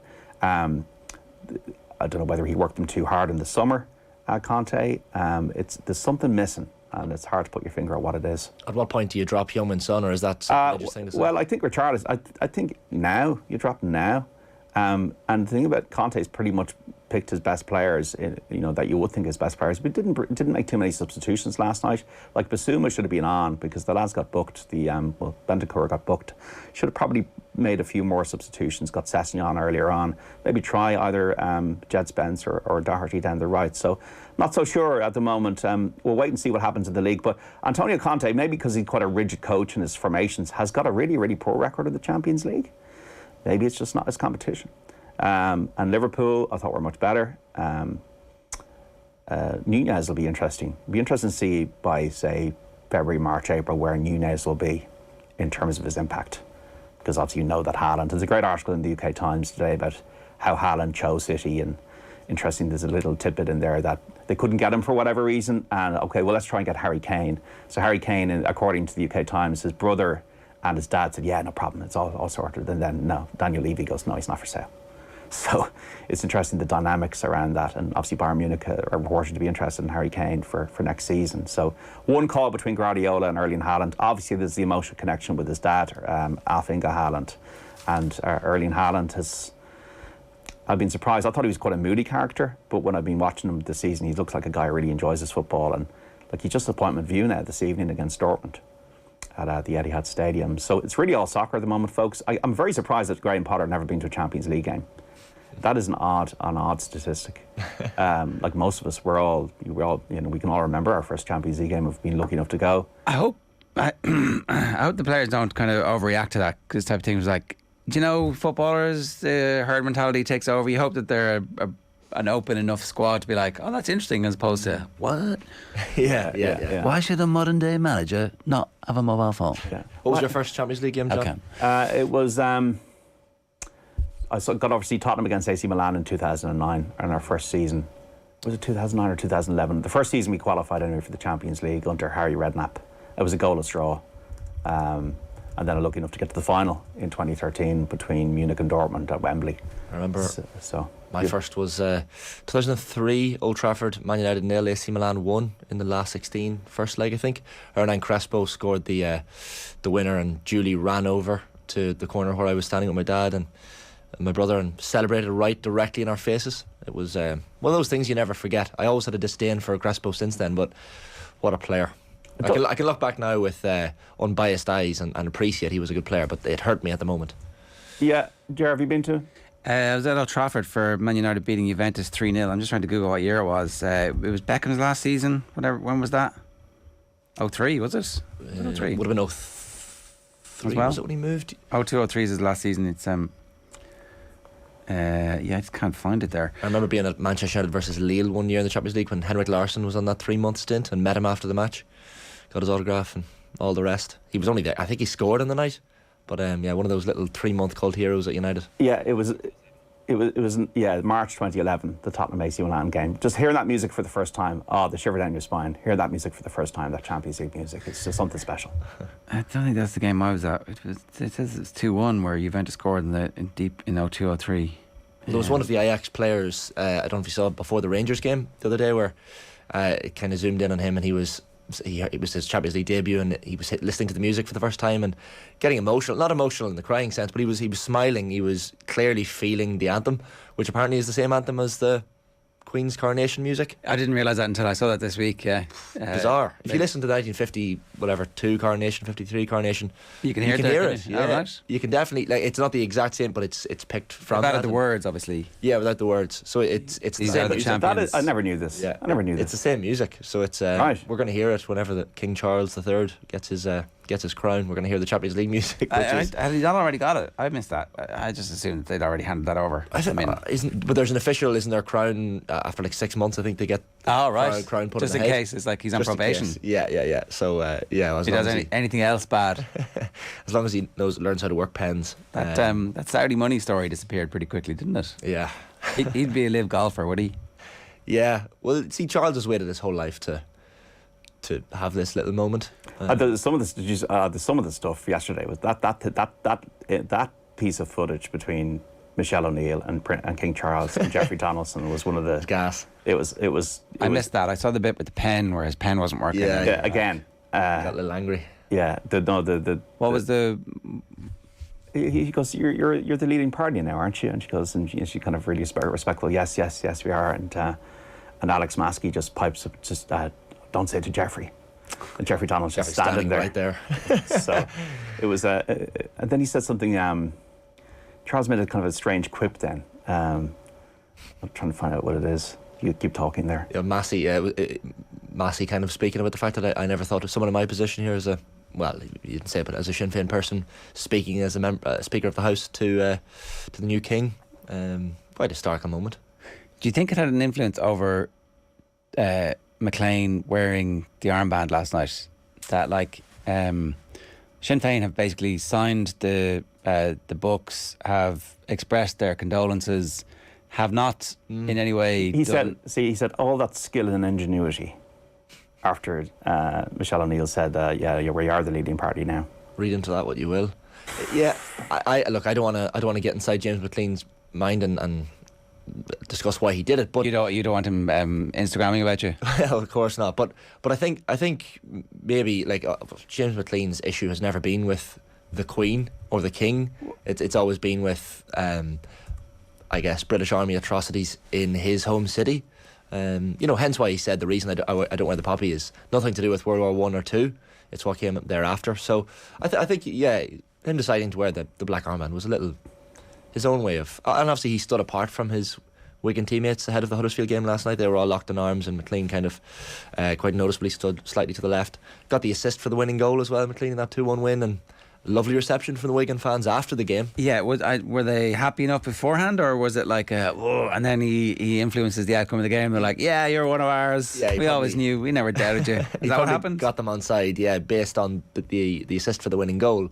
But yeah, maybe we do read too much into what James McLean decides or doesn't decide to do, but it's a conversation. It's just a lightning rod, though. He's lightning rod for social media, so I think he's it's great that people have a view, that people stand for something. You might not necessarily always agree with everything he says, but he is himself, and he is honest and true to himself. And when you're talking about sports people, you hope that people will be honest and true to themselves. Yeah, well, we give out about sports people generally, and footballers especially, when they are so removed from society and cultural issues and historical issues, and just get on with the game and almost don't pay any attention to what's happening in the outside world. James McLean is fully focused and in tune with what's happening and what has happened historically. So yeah, fair play to him. All right, more from John, of course, on Saturday afternoon and Off the Ball on News Talk. You'll hear him on The Breakfast Show on News Talk as well. OTB AM brought to you live each morning by Gillette Labs for an effortless finish to your day. Here's what's coming up on OTB Sports Radio today. We've got an Irish football special on OTB Gold. It's Shay Given, Niall Quinn, Jason McAteer, all being interviewed by Kevin Kilban, and they had cracked that day. Coigig Pod from 3, obviously talking about the Galway situation and more. Retro panel is Competitive Obsession, and OTB Gold is Colm Gooch Cooper, his career retrospective. The show is live tonight with Will O'Callaghan in the hot seat on the return of Wednesday Night Rugby, as well as Waterford hurling legend Dan Shanahan, and much more besides. Make sure you follow us on our social channels.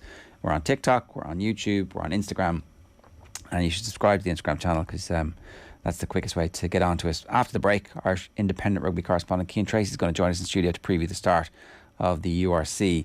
First, here's a small bit from last night's A Slight Tangent, where the lads talked about the prospect of rugby introducing players' names on the backs of jerseys. Back after this. So, would you see it working whereby players aren't given names on jerseys for a season, or even for, like, based on the World Rugby rules, you couldn't even have a World Cup jersey with your name on it. It would have to be each new game is a new set of jerseys with a new name, 1 to 15 with the correct jersey. Like, you can't have Owen Farrell, for instance, playing the first game of the World Cup with number 12 on his jersey, and then Smith gets injured and Farrell spends the rest of the World Cup playing at 10 in a 12 jersey, I think. That's the plan for November anyway. Is it? For England, yeah. Like, they're going to play 1 to 15. It's 1 to 23 each game. So it's like... Oh, sorry, each game. So it does change each game. So I'm pretty sure that's what the England football team do at the moment. So while Ireland play with squad numbers or whatever, and most other countries do, England play 1 to 11 in every game, but have the names on the jerseys. I quite like that, I have to say. I think that's a really good balance. For international level, like, I think at club level it's different. Yeah, I think there's absolutely no reason to not have names on the jerseys. I think any worries about that, I kind of agree with Arthur. I don't see any problem with it. I would have a problem with it evolving into squad numbers, though. Okay. For rugby, I think again, and I really hate the homogenization almost of sport, of it all, everything having to be like the other sports. Yeah. You know, and football has done this thing, which is fine. Numbers don't matter in football. Numbers are more important now that they don't exist anymore than they ever were when teams wore 1 to 11 all the time. You know, people talk in numbers now that haven't existed in 30 years. And when they did, people played, like, Liverpool always played with completely random numbers. Like, number 5 was in midfield for Liverpool, holding midfielder was number 11. Yeah. You know, I don't know, there's other things as well. There is increasingly, like, so much talk of a 6 and an 8 midfielder in football. Like, to be fair, never existed. A number 9, I think, is a thing, and a number 10 is kind of a thing. But this 6 and 8 business is about 5 years old. But I've started saying it now as well. And keep like, you know, calling myself out on air, because you slip into it, you hear it so much, it becomes part of the culture. I'm on air talking about, is that number 8 good in transitions, and want to, like, retire. That double pivot leaves a lot to be desired. Oh my God. But rugby doesn't need, like, so it's weird that that's become a thing in football, because ultimately it never was, and squad numbers have been there for 30 years, and it's fine. It doesn't matter. And look, people will always want the number 10, they'll always want the number 9, they'll always want a 7, etc.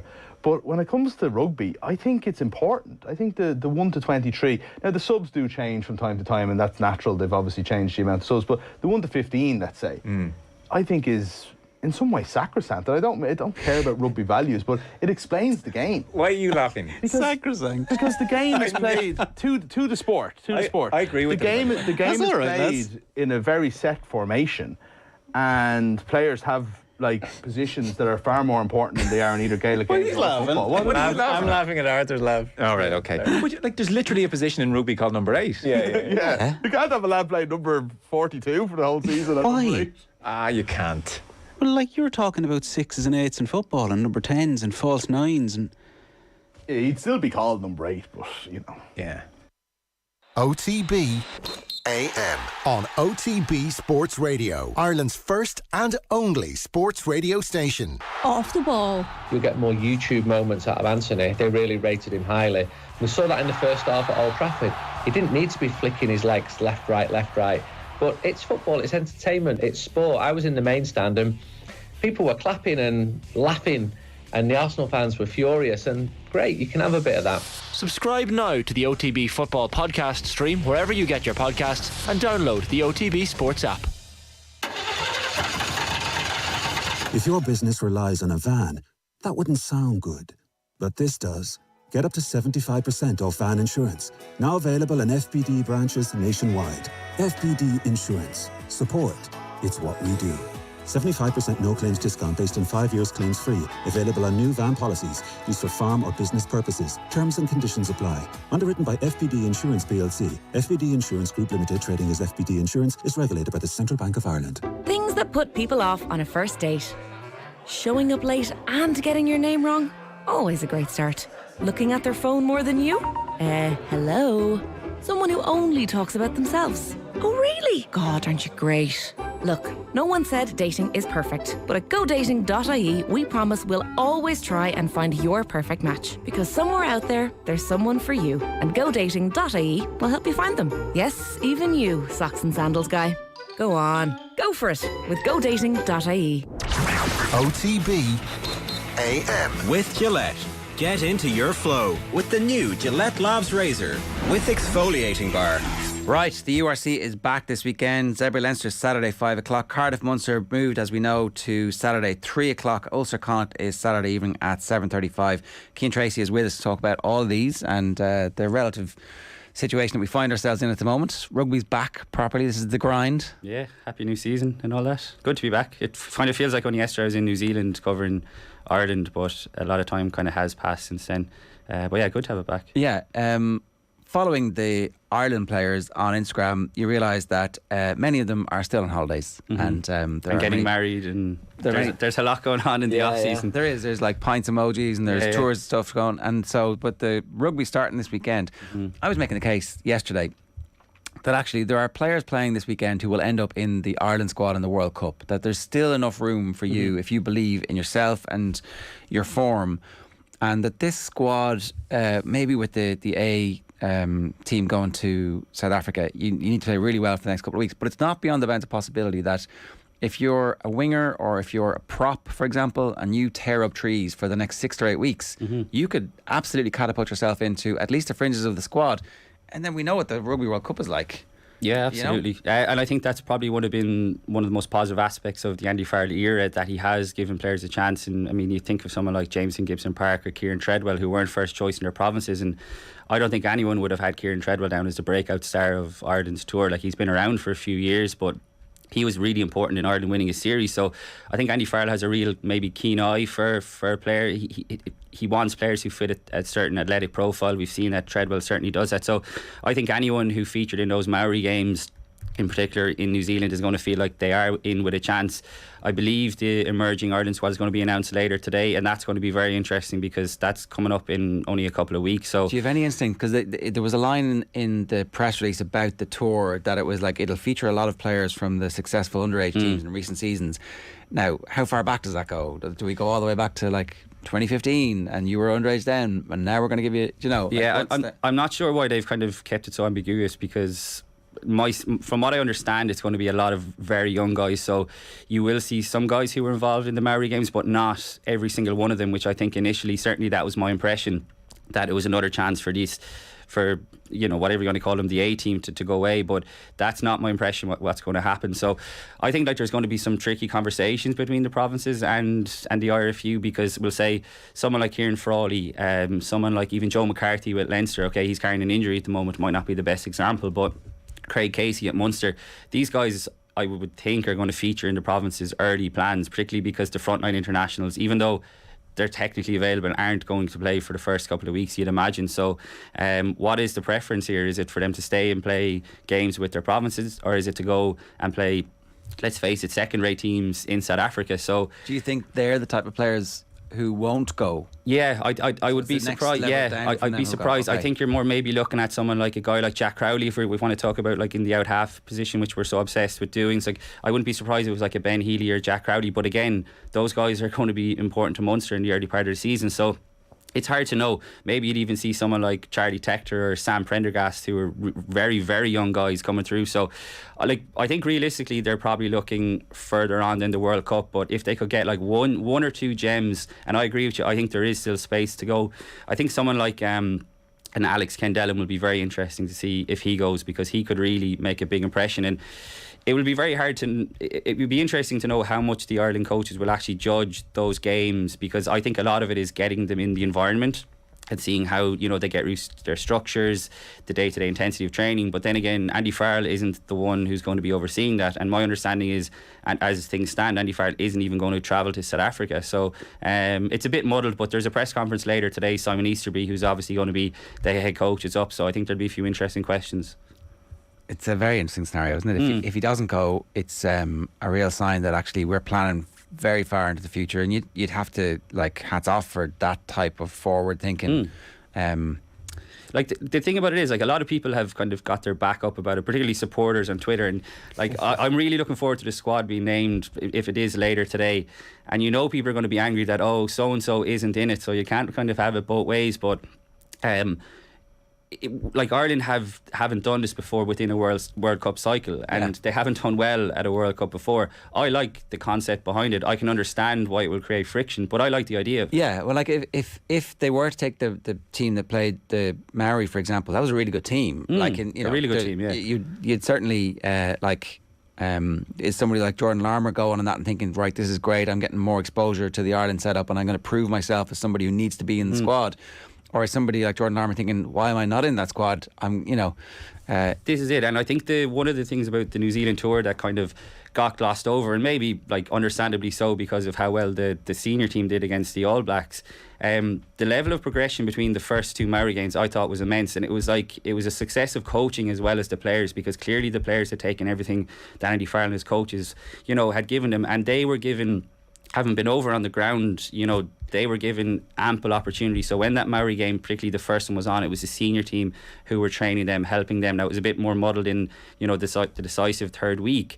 But you had like a guy like Pete Wilkins over there who kind of took on more of a hands-on role with that. And I know we'll get on to talk about Connacht and the coaching structure, but so tell us explain who Pete is for everybody. So Peter Wilkins is Connacht's. He's been with Connacht for a while. He's kind of looking after their defence. He kind of looked after more their attack last year. So he's going to be more of a head coach this year. Andy Friend has stepped up to be kind of a director of rugby, which is a change in structure, but they have the same personnel. And I think last season was always going to be difficult for Connacht because they basically changed their entire coaching staff. There was a lot of kind of new ideas. They got Cully Tucker and Mossy Lawler, who were both Limerick men, who came in like really young, talented coaches, but they had never obviously been involved properly in the senior setup, so it was going to take a while to adjust. And I think that's probably why Connacht's season was a bit kind of stuttering.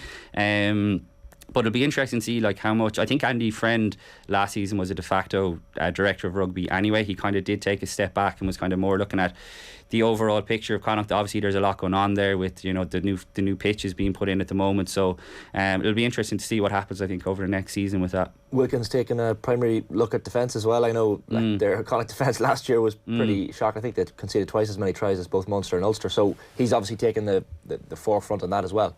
Yeah, like, and he's really highly rated. He was like he came over from England, and you know, he's done a really good job. And the fact that Ireland took him, you know, was a real, I think, sign to help out Connacht as well, to get him involved in seeing how Ireland are trained, the intensity and all that. But it also gives, I think, Connacht players who know now that they have a direct line into the coaching staff, because obviously you have Paul O'Connell there and that, and okay, like, he's not involved with Munster, but you know he's going to be heavily involved. So it's interesting, because there was a lot of talk last year that Andy Friend might finish up at the end of the season just gone, and now he's obviously gone into the director of rugby role. So like I said, it'll be interesting to see what happens. I'm not sure what Andy's like long-term plans are, but he's been such a brilliant success for Connacht. When you think about how low they'd gotten under Kieran Keane, and obviously the highs of Pat Lam, and he's come in, and I know he comes on your show regularly enough, and he's just a brilliant guy, like, really. Every time you meet him or talk to him, you come away very enthusiastic about working for him. Yeah, absolutely, yeah. You can see the impact he'd have. And he has an eye for talent as well. We speak about Andy Farrell doing it, like you think about like Mac Hansen, and they've signed another guy now, Brian Ralston is coming over from Australia as well, and everyone's kind of going, okay, is he going to be the next Mac Hansen? So no pressure. Yeah, I always go back to a couple of years ago. He came out with a brilliant line that we can't shop in Brown Thomas, we have to shop in Aldi or Lidl. And no offence to obviously those brands, but they were his words, not mine. And they've, by and large, they've done a really good job of it. Like, they've signed 4 Leinster lads who've come in now. I think 3 of them in particular, I think could make a real big difference. You think of Peter Dooley, Adam Byrne, Josh Murphy, and you know, I would imagine a couple of those guys could have stayed at Leinster and plucked away, you know, been happy enough to pick up games here and there, and Josh Murphy had been playing quite a lot of games, but they're going out to Connacht now to relaunch their careers, and I think with Ireland ambitions in mind. So it kind of reminds me a bit like, you know, Gabriel Jesus and Zinchenko going to Arsenal, bringing that kind of City winning mentality. I think that'll be huge for Connacht, getting those guys into the setup. That's one thing in the off season that has been impressive with Connacht, the recruitment, because when you saw the likes of Delan and Arnold and Murphy leaving, you're thinking, geez, they're going to have to do something here. But like Ralston is a good example. Maybe Andy Friend's Australian influence had something to do with that as well, him coming in, but he's Irish qualified. Yeah, Ralston as well. Probably sent his son out to any bars to check around to see if anyone was up for coming over to Galway to live in a nice part of Ireland. But yeah, look, I mean, they have signed well, and you know, Josh Murphy's come in, but they still do look a little light, I would say. Like they've lost Delan, but they've brought in Josh Murphy. It's a bit of a like for like, but the front row in particular, you know, Peter Dooley's apparently by all accounts has been going really well in pre-season, but he hasn't, like, he's not a big kind of stocky prop either. So they missed Dennis Buckley a lot last season, who's still highly underrated. Jack Carty is stepping up as captain this season, which is interesting. I think he'll do a brilliant job in there, and he has ambitions to get back into the World Cup squad as well. So it's interesting times for Connacht for sure. Yeah, I wonder, like, do they bring Jack Carty to South Africa? Do you know? I think there would be uproar if the Connacht captain was taken away. But it might be a good chance for him to be like, look, I'm still your guy, you know? Yeah, like it would. This is why I think we'll have a far better idea once we kind of have this press conference with Simon Eastby to get the logic behind it. And like, it's not even just so all the provinces have been training with. Do you think Simon Eastby was going to tell us that? Because sometimes he can be a bit spiky with the media. Yeah, I think he's mellowed though in the last. Has he? I think he's mellowed. Yeah, he has been a bit spiky over the years. You're right. Yeah, I think he's mellowed since the new head coach came in. Yeah, maybe. I think a lot of people have mellowed. And honestly, like being in New Zealand, like I've been on a few tours under the previous regime. It was incredibly relaxed, and even we were successful. Just so being relaxed does not prevent you from being successful. And after the first week, having lost both games, it had the potential to turn sour. There was only a few of us over there covering it. I think it was like five journalists. So it could have been a very long few weeks, but even after the first week, you know, no one got narky, no one got sour, and I think that was driven by Andy Farrell. By all accounts, I heard through the grapevine that, you know, in the dressing room after the match, he gave this speech apparently and said that we have the All Blacks, like, you know, we really have them, and that could have went one or two ways. After the first game. He had seen something. They had obviously made some really poor errors, and the bounce of the ball really did, that bit of a cliche, but it did go in their favour. You think of the breakaway try, Ireland were piling on the pressure, but he apparently gave this rousing speech, and that could have went one or two ways. Like, players could have looked at each other and said, what is this guy on? But they had fully bought in, and everything he had said came true in the next two games. If you remember, you might not have seen it because you're at the game, but the TV interview that Peter O'Mahony gave afterwards, it felt like he was like, he was really happy. We'd just been hammered, and he was like, so obviously he knows a lot more about rugby than we do, because I was like, it seems we just got killed. And it's a tricky balance when you're when you're there covering, because I remember in 2019 in Japan, like going into the quarter-final against the All Blacks, I was really bought into the positivity around the camp, so you can't get burned as well. It does go one or two ways, but there's no doubt that Farrell has created this more relaxed, and you know, it's not like kind of the lunatics are running the asylum or anything like that. It's just guys are more comfortable. I mean, you mentioned Peter O'Mahony, you go back to him saying last November when he was on the bench that it was the most enjoyable month of his career, you know. And I specifically remember we did a thing with O'Mahony where I think Quinny was interviewing him, and he was talking about how stressed he would get in the week of games, and how, you know, like being in the Shelburne before the matches, the stress levels would rise, and he found that very difficult to deal with. Whereas now, like, maybe it's because his garden is so good or something, like, you know, he has just become one of those kind of people who is fully at ease with his role in the team, whatever that role may be. And it led to him probably playing the best rugby of his career over in New Zealand. He was absolutely immense. And like, I think one of the biggest things that the provinces want to see, and probably particularly from Munster, in terms of Peter O'Mahony and Tadhg Beirne, you would hope that they're going to bring some of that back to Munster now, because for all the signs that you hear from Munster is that, you know, they are going to be trying to play more like Ireland. It is going to be more aligned. There's going to be a big move away from what we'd seen under Johan van Graan, and guys like Peter O'Mahony and Tadhg Beirne, who are key parts of that Ireland setup, needs to be the ones, because I always found it really frustrating that why aren't they coming back? Like, you know, maybe they were, but marching into Johan van Graan's office and saying, What are we doing? Why aren't we playing this way? This is the way the game is moving. And Munster are now starting from a lower base because they're a couple of years back because they didn't keep up with the modern trends. But I think guys like Peter O'Mahony, Conor Murray, even Craig Casey, guys who are in regularly in the Munster, the Ireland setup, can really drive the Munster, the new era, shall we call it. To talk about the Ulster-Connacht situation, right? It's interesting to hear that Andy Friend might have kind of put this structure in place and may not be there for the long term. I think that'd be really unfortunate for Connacht because it looks like we're progressing quite, on and off the field. It feels like Connacht are fully aligned, and having somebody there who kind of has his viewpoint seems very, very aligned with how Andy Farrell behaves as well. Like, you can see them both being relaxed when things go bad, very passionate about what they're doing, very knowledgeable and able to bring people with them. So but at the same time, it's clear that the IRFU seem like there's a long-term structure there, and they're boosting that. I don't think you're going to see like a situation where Andy Friend does a Rassie Erasmus kind of on it, and revokes on that clause that's in all the contracts, the get out clause. So yeah. I don't think Andy Friend is going to do that, but it will be interesting to see what his long-term plans are. He's given a lot to Connacht. That he's a long way from home. Yeah. Okay. So it looks very settled there, and at least there seems like if this is coming to the end, there's a succession plan. With Ulster, it feels like the array of talent they have is just on the cusp of breaking out, but hasn't quite broken out yet. Yeah, last season was a big missed opportunity. You go back to the Heineken Cup first of all and think of how well they played over in Toulouse in that round of 16 game. They were absolutely. It was one of the great Irish performances in Europe. Really outstanding. All the things that have been good about Ulster over the last few years, like they have one of the most exciting backlines you would say nearly in Europe, particularly like the centre partnership of Stuart McCloskey and James Hume has been immense for them. And then they weren't able to back it up the following week at home, and they lose to Anton Dupont. Weaves his magic really led on, and they lose. It was at 50-49, I think, on aggregate off the top of my head, which is like a real killer blow. But then they kind of regroup and they get into the URC semi-finals, and then on the Friday night the Bulls beat Leinster, which meant that Ulster would have had a home final. And you're thinking, okay, this now is our time. Like Leinster had been the one team that we've really struggled to get by, and they slipped up then against the Stormers through a really narrow late defeat as well. So that my big concern would be that will there be a hangover from that coming into this season. The squad largely has, I would say, a familiar look to it. They have brought in a few players, but I think the starting team will be pretty similar to what it was. But you've got a guy like Jacob Stockdale who's going to come back into the mix now, and I think one of the most exciting things about Ulster this season is there's a couple of positions where you're not sure where guys are going to fit. Like, is Jacob Stockdale coming back to play fullback? Is he coming back to play on the wing?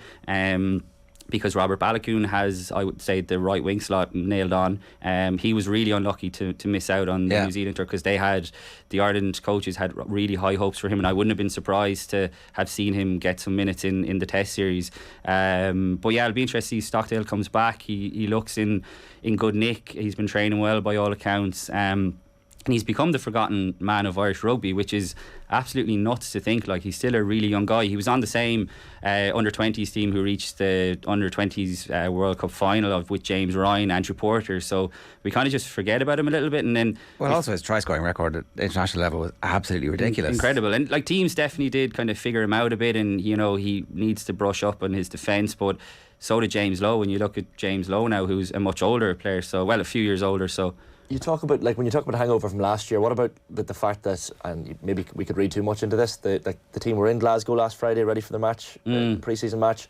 Obviously the game didn't go ahead after the Queen's passing, but that was probably an opportunity for some players to put their hands up and get into the team for this weekend. And when you're starting off with an Interpro especially, you kind of have to get off straight off the bat with a good performance. Like, last weekend is a bit of a downer for Dan McFarland. Yeah, and they've been kind of not been shy in saying how kind of disruptive it was. The kind of pre-season schedules have been interesting. As Leinster only opted for one game against Harlequins.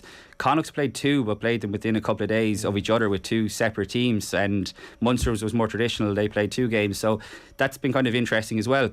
the one thing we probably should mention, and we haven't done yet, is the World Cup looms large over this season as well. So I think you're going to see guys' minutes managed more than ever now coming into this season. So how much are they actually going to play in the URC? Again, you're probably talking about the starting test team. It's really such a balancing act though, isn't it? Because you really want to put them under a bit of pressure to make sure that their performance doesn't dip, and then they're not complacent the way the last team was, completely complacent. Everybody knew what the starting 15 was going to be the whole way through. Yeah, and you have the South Africans coming into the URC as well, makes it so different, because the Ireland players could like get far better challenges than they would have ordinarily, you know, so the dynamic has shifted a bit. Yeah. Now the obvious thing to say is that the Springboks are still playing in the Rugby Championship, so they're in a similar situation in that their frontliners won't be playing for a few weeks as well. But even the second string like Bulls team like as well, like they're pretty awesome. So it's kind of a scary prospect when you hear Dan McFarlane during the week saying he expects the South African teams to kick on this year in the URC from last year. It's like fairly daunting when you see what they did last year, and you expect them now. Obviously, as you said, the Rugby Championship has to finish for the full squads to come back in. But if they kick on in any way from last year, they're a bit of a force to be reckoned with. And that's what makes it so exciting. Like the league, I know it was like an all South African final, and it probably wasn't the best spectacle, but they offered loads throughout the tournament. And you know, the physicality is the one thing that everyone will always talk about when it comes to the African teams, and I think that's the big issue Ulster are going to have again this season, is can this pack get the back line involved in the play? Because we talked about Jacob Stockdale, what position is he going to play? Michael Lowry I think is a really interesting one. They have just on the website here, and they have him listed as a fly half. I noticed that, which I think is very, very interesting, because like when you have a utility player, normally they put down both positions. So there's loads of them who are like Angus Curtis, fly half centre. Yeah, there you go. Yeah, there's a few of them there who have that, or centre wing designation, full-back wing Ethan McElroy, but not with Mike Lowry, fly half. And anyone who has watched Michael Lowry from a young age in school, where he won I think a couple of Ulster Senior Cups in his time, would tell you that out half is his best position. It's probably taken him a little bit of time, and you know, Billy Burns has been really trusted. He's captained Ulster a couple of times, and Dan McFarlane likes him, but I'm not sure if you're going to win URC or a Champions Cup with Billy Burns as your 10, and that might sound harsh, but that's just my honest opinion on it. And I think it'd be really interesting to see if Lowry gets a chance. But it doesn't matter who you have at out half unless your pack can get you the platform. And I think the Ulster front five still looks to me a little lightweight when it comes to the business end of the season. I think they're still hugely reliant on Ian Henderson. You would like Kieran Treadwell wasn't first choice last season, like Alan O'Connor and so was Sam Carter was sometimes ahead of Treadwell as well. But like I said at the start of this conversation, like Treadwell was amazing in New Zealand, and he's a guy now you'd really expect to kick on. And Treadwell and Ian Henderson second row partnership looks far more dynamic than it did last season. But you know, they've brought in a one-time prop, Jeffrey Tumanga Allen, as well. But I thought Tom O'Toole was one of the young guys who really went well in New Zealand, and he's starting now to come into his own. And you'd expect come the World Cup that he'll be nearly backing up Tadhg Furlong. Will Allison back in the fold as well, which is another addition. Yeah, I think he's still a couple of weeks away, and you know, I think we're kind of gone past the stage of like, you know, saying, oh, Will Addison would be great at full back, because like he's just must be one of the most unlucky guys in Irish rugby. And you speak about Jacob Stockdale being the forgotten man, but I just don't think Ulster can be kind of holding back, waiting for Will Addison to come back and everything will be okay, because he's had such bad injuries, and you don't know if he'll ever be the same again, and fingers crossed he will. But if he did, absolutely, he is an outstanding player, really versatile, and they're the kind of guys who, when it comes to picking a World Cup squad, who can comfortably play in the centre, who can comfortably play at full back, they're the guys who always make up those kind of, you know, the extra couple of places when you're nailing down a short squad. Nathan Doak is 20, he'll be 21 in December. Is it too soon for him?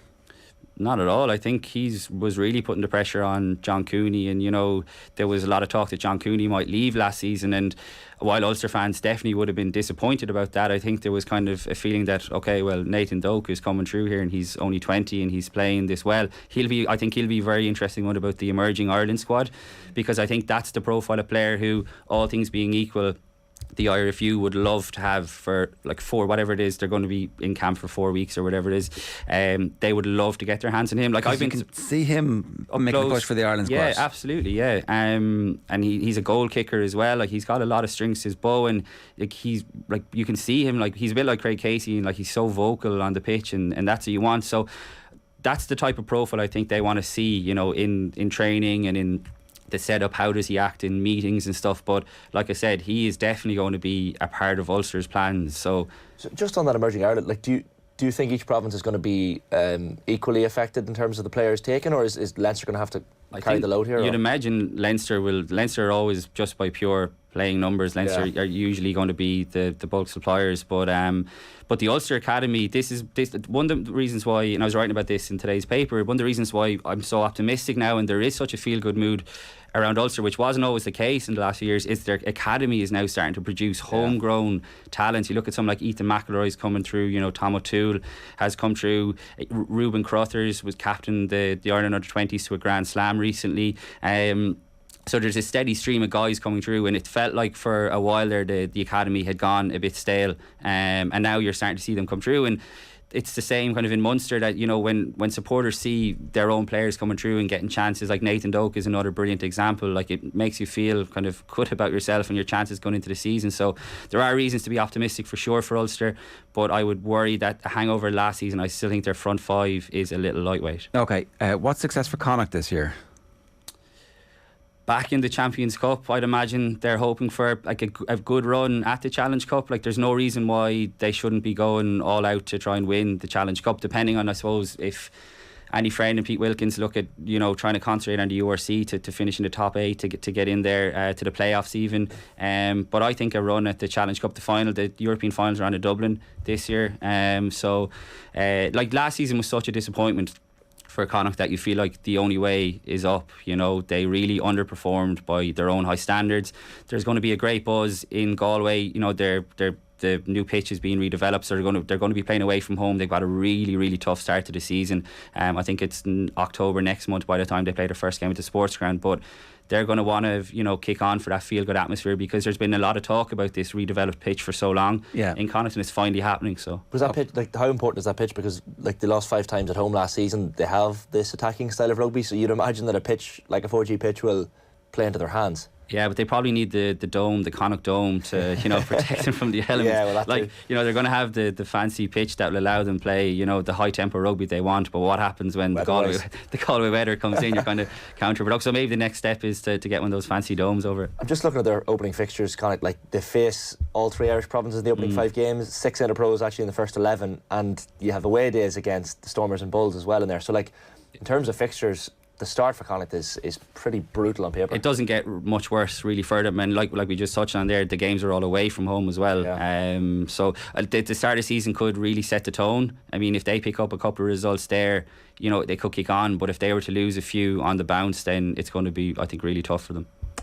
Okay, the other things that we need to talk about are the situation at Munster. The notion that they're going to be more aligned with Ireland is very welcome. They have the players to do it. It didn't make any sense to not to pour on and pile on again, but the last few years I think are going to come to be looked at as a great lost opportunity for Munster, where we didn't see any signs of progress. We didn't really see the team. If there was ambition in the backroom team, which we're told there was, for the style to evolve, they clearly weren't good at getting the players to do that, or put the players in the position to do that. So is it a brand new regime with all of the changes in the backroom team? Like, is there anything that we can look at that Graham Rowntree is going to bring from the past and go, okay, we have this to build on?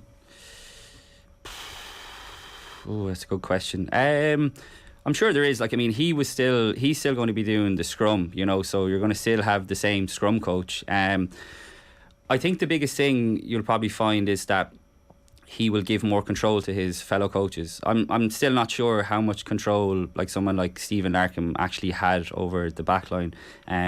Was it Johan van Gran who was laying out even though he wasn't necessarily the attack coach? My sense is that he probably was calling most of the shots, but at the same time, Stephen Larkham, even before he came over, was shown to be quite a conservative coach. So, like, pound for pound, he was one of the most disappointing, I would say, coaches to have come in. When you think about his reputation as a player, one of the all-time greats.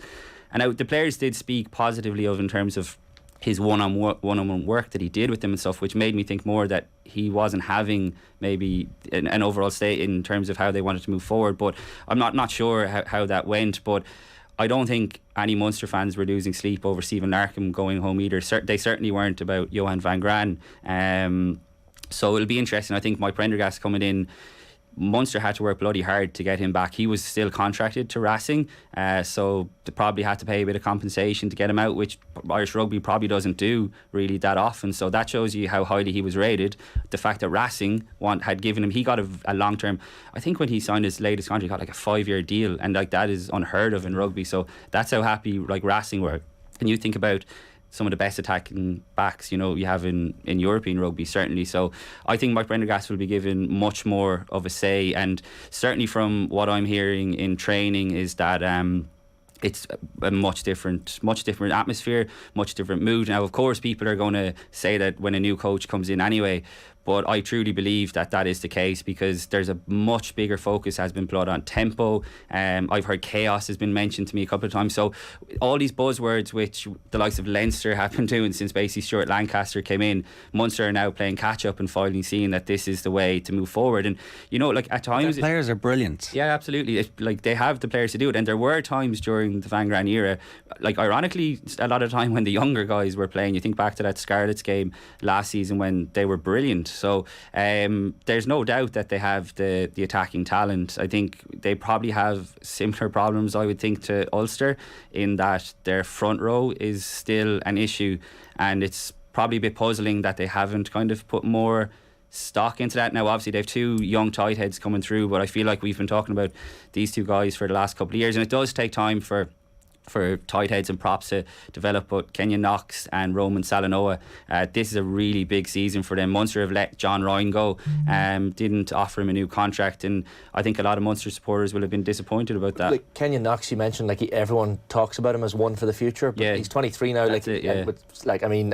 Stephen Archer's the only really experienced tight head left, so it's probably time for him to step up, and you'd imagine he'll be used a lot more this season. I think for sure he will. Well, you have to, because like I said, they've let go John Ryan, and John Ryan was a really good servant for Munster, really reliable, and the previous season they let James Cronin go, so it's been interesting. I think Roman Salanoa, like if he can stay fit, I actually saw him in the Limerick Milk Market a couple of weeks ago buying his bread or whatever, and he is a big man, but the problem is trying to keep him fit. So we just don't know how good these players are, but Graham Rowntree has worked with them for the last few years, and if he can get even one of them to really break through, I think Kenyon Knox is probably the one they're looking at, purely because he's been able to keep fit, basically. But there's still a bit of reliance on Dave Kilcoyne is going to come back, but Josh Wycherley had a brilliant breakout season, and I think he can really kick on as well.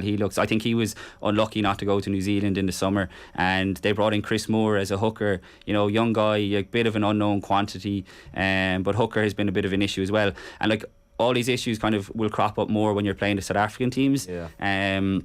So it's a big season for Munster, but I think, all the coaches who have done interviews, Rowntree, Prendergast and Leamy over the last couple of weeks, they've all used the word patience, and I think that is going to be the key. And Munster fans definitely don't want another period of transition, but realistically this is what it is, because if you want to move away from the game plan, which evidently didn't work under Johan van Graan, then it's going to require patience. Malachi Fekitoa is the obvious marquee signing in from Wasps, but different kind of player to Dale Ende. The comparisons are going to be made obviously between the two of them, but stylistically slightly different player. For sure, yeah, and it'll be interesting to see if they see him as a 12 or a 13. Would they look at maybe playing Chris Farrell, who's obviously been playing 13, in a 12? I'm not sure how they're going to do it, because a lot of Fekitoa's kind of best rugby would have been played at 13, but you'd imagine the first choice pairing is probably going to be Fekitoa and Chris Farrell. But then again, the things you hear about Antoine Frisch, who's come in from Bristol, he's like raw but really, really exciting, and he could be a bit of a wild card signing. A lot of supporters maybe won't have seen a lot of him, but Bristol were really gutted to lose him. Pat Lam, they didn't want to leave him go at all, so maybe he's coming over, and Munster have kind of had big plans for him to become first choice centre. And I think it's probably no harm, because they didn't really get the best out of Chris Farrell. I think he's much more than Munster were showing him to be, and I think on the back of that his Ireland chances have been hurt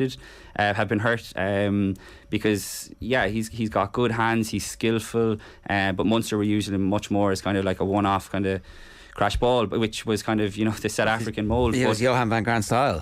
But that's not going to be the case now under Mike Prendergast, so there's a lot of reasons to be optimistic. You've Dennis Leamy coming back, and he's definitely going to add in a edge, I think. Yeah, I do think that asking the Munster players to offload, we're going to reveal the fact that they're really good at it.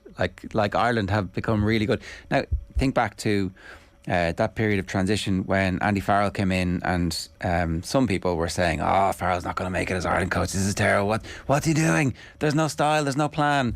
And over a period of time, Mike Catt and him got the players together and said, "This is what we're trying to do. Keep going. It's going to come to eventually. It'll come to fruition." So it could be 2 or 3 months. Yeah.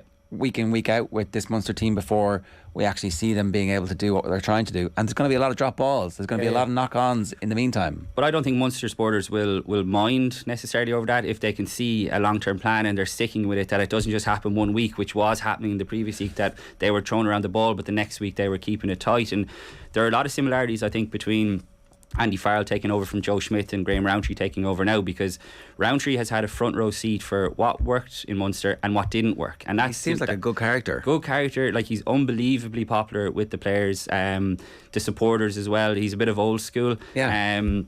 And I think seeing what didn't work, I think over the last couple of years, is a massive advantage, because when Andy Farrell took over and the results didn't go well, people were going, "Oh, this is just a continuation of, you know, the end of the Joe Schmidt era, like what's going on here and stuff." And then all of a sudden it started to click. So I think he'll probably be having a lot of conversations with Andy Farrell, Graham Rowntree. They obviously go back a long time, just to see, you know, how he best went around that. And that's probably one of the big advantages of the Irish rugby system, that you can have that kind of conversations and it's fed down from the top. Whatever about the young props that we've been talking about for years at Munster, we've every year said it's a big year for Joey Carberry. It's a big year for Joey Carberry. Yeah, but I think, again, in Mike Prendergast, I think he's got a really good attack coach who will look to play to Joey Carberry's strengths, which, again, I'm not sure how much that happened in the previous era. Obviously, injuries, you know, went against him. He did okay, I thought, in New Zealand. You know, he saw out a couple of the games. I think his defence is something that is going to have to be a big focus point for him this season. I think it became evident last season that opposition teams were targeting him, I think, even more than ever.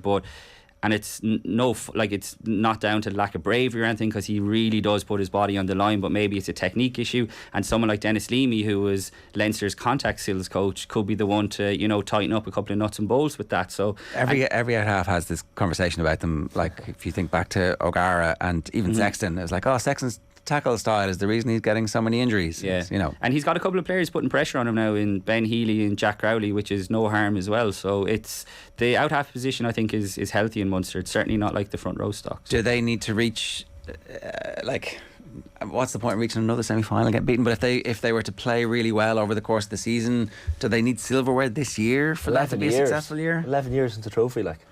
Yeah, it's getting harder and harder. It is. Is silverware realistic at the end of the season? Maybe if it all clicks within 2 or 3 months, but I would, because I'm expecting such a big kind of sea change, I think it could take even longer than 2 or 3 months. And it's not like the players are not going to be able to do it, but there's a lot of new ideas. We spoke about Connacht, you know, last season, a lot of new coaches coming in and getting their ideas across. That does take time.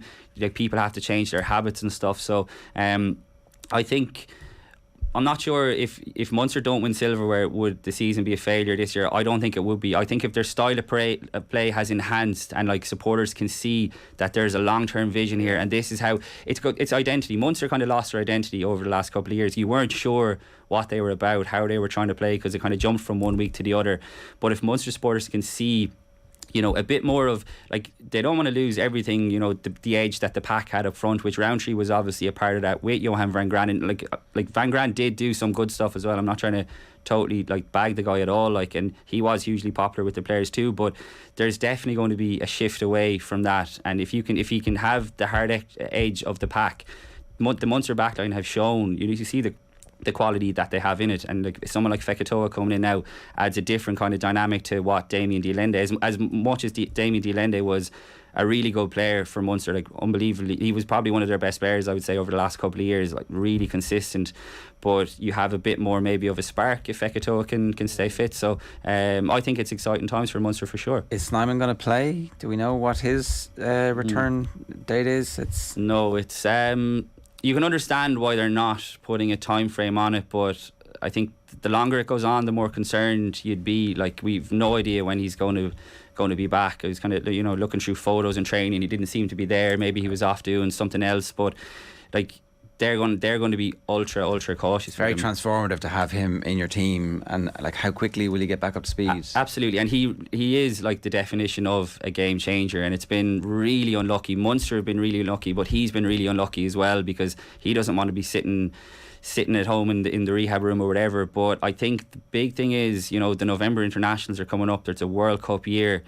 Like, the last thing Munster want is him just to get fit when Ireland are about to play South Africa at the start of November, and all of a sudden he's back in the box squad, and then you don't know what's going to happen over what's going to be a really busy month for them as well. So Munster, you know, in line with South Africa, to be fair, have worked really hard to get this guy back, and the last thing they want to be doing is working really hard to get him back just to make sure that he's okay for South Africa to go and win the World Cup again next year. You know, they need to get something out of him as well. So fingers crossed we do. And the very little bits we've seen from Munster, you can see what he's capable of. All right, we always get accused of doing too much Leinster here. We haven't done any Leinster. So success this season for them is a trophy, right? After last year, the devastation of not winning a trophy has like resulted in them looking at themselves and bringing Declan Darcy in and just trying to change things around a little bit. Where does their belief that they're going to be better this season than last season, where does that have to come from?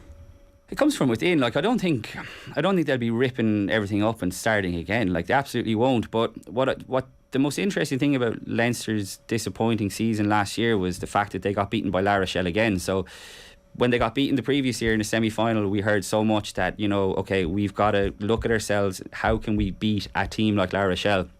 Then, sure enough, they get La Rochelle in a final and are unable to beat them. But Leinster went into that final definitely feeling like they had changed from the previous season, that they were far better equipped to deal with a team like La Rochelle. And then the one team that they were trying to prepare for ended up beating them again. So I think that will have rocked, particularly someone like Stuart Lancaster, who would have been really the one, with Leo Cullen obviously working on the game plan. Okay, how are we going to fine tune this? So it's been interesting, like you touched on, Declan Darcy coming in, Andrew Goodman coming in for the Crusaders. I think they're going to try and tap into him a lot to try and get Crusaders into Leinster, and Crusaders have struck up a brilliant relationship during lockdown. The first lockdown, they were doing lots of kind of virtual matches against each other. Okay, if we were to go here, what would you do? Blah blah blah, kind of attack versus defence. Right. So who's Goodman? What does he do?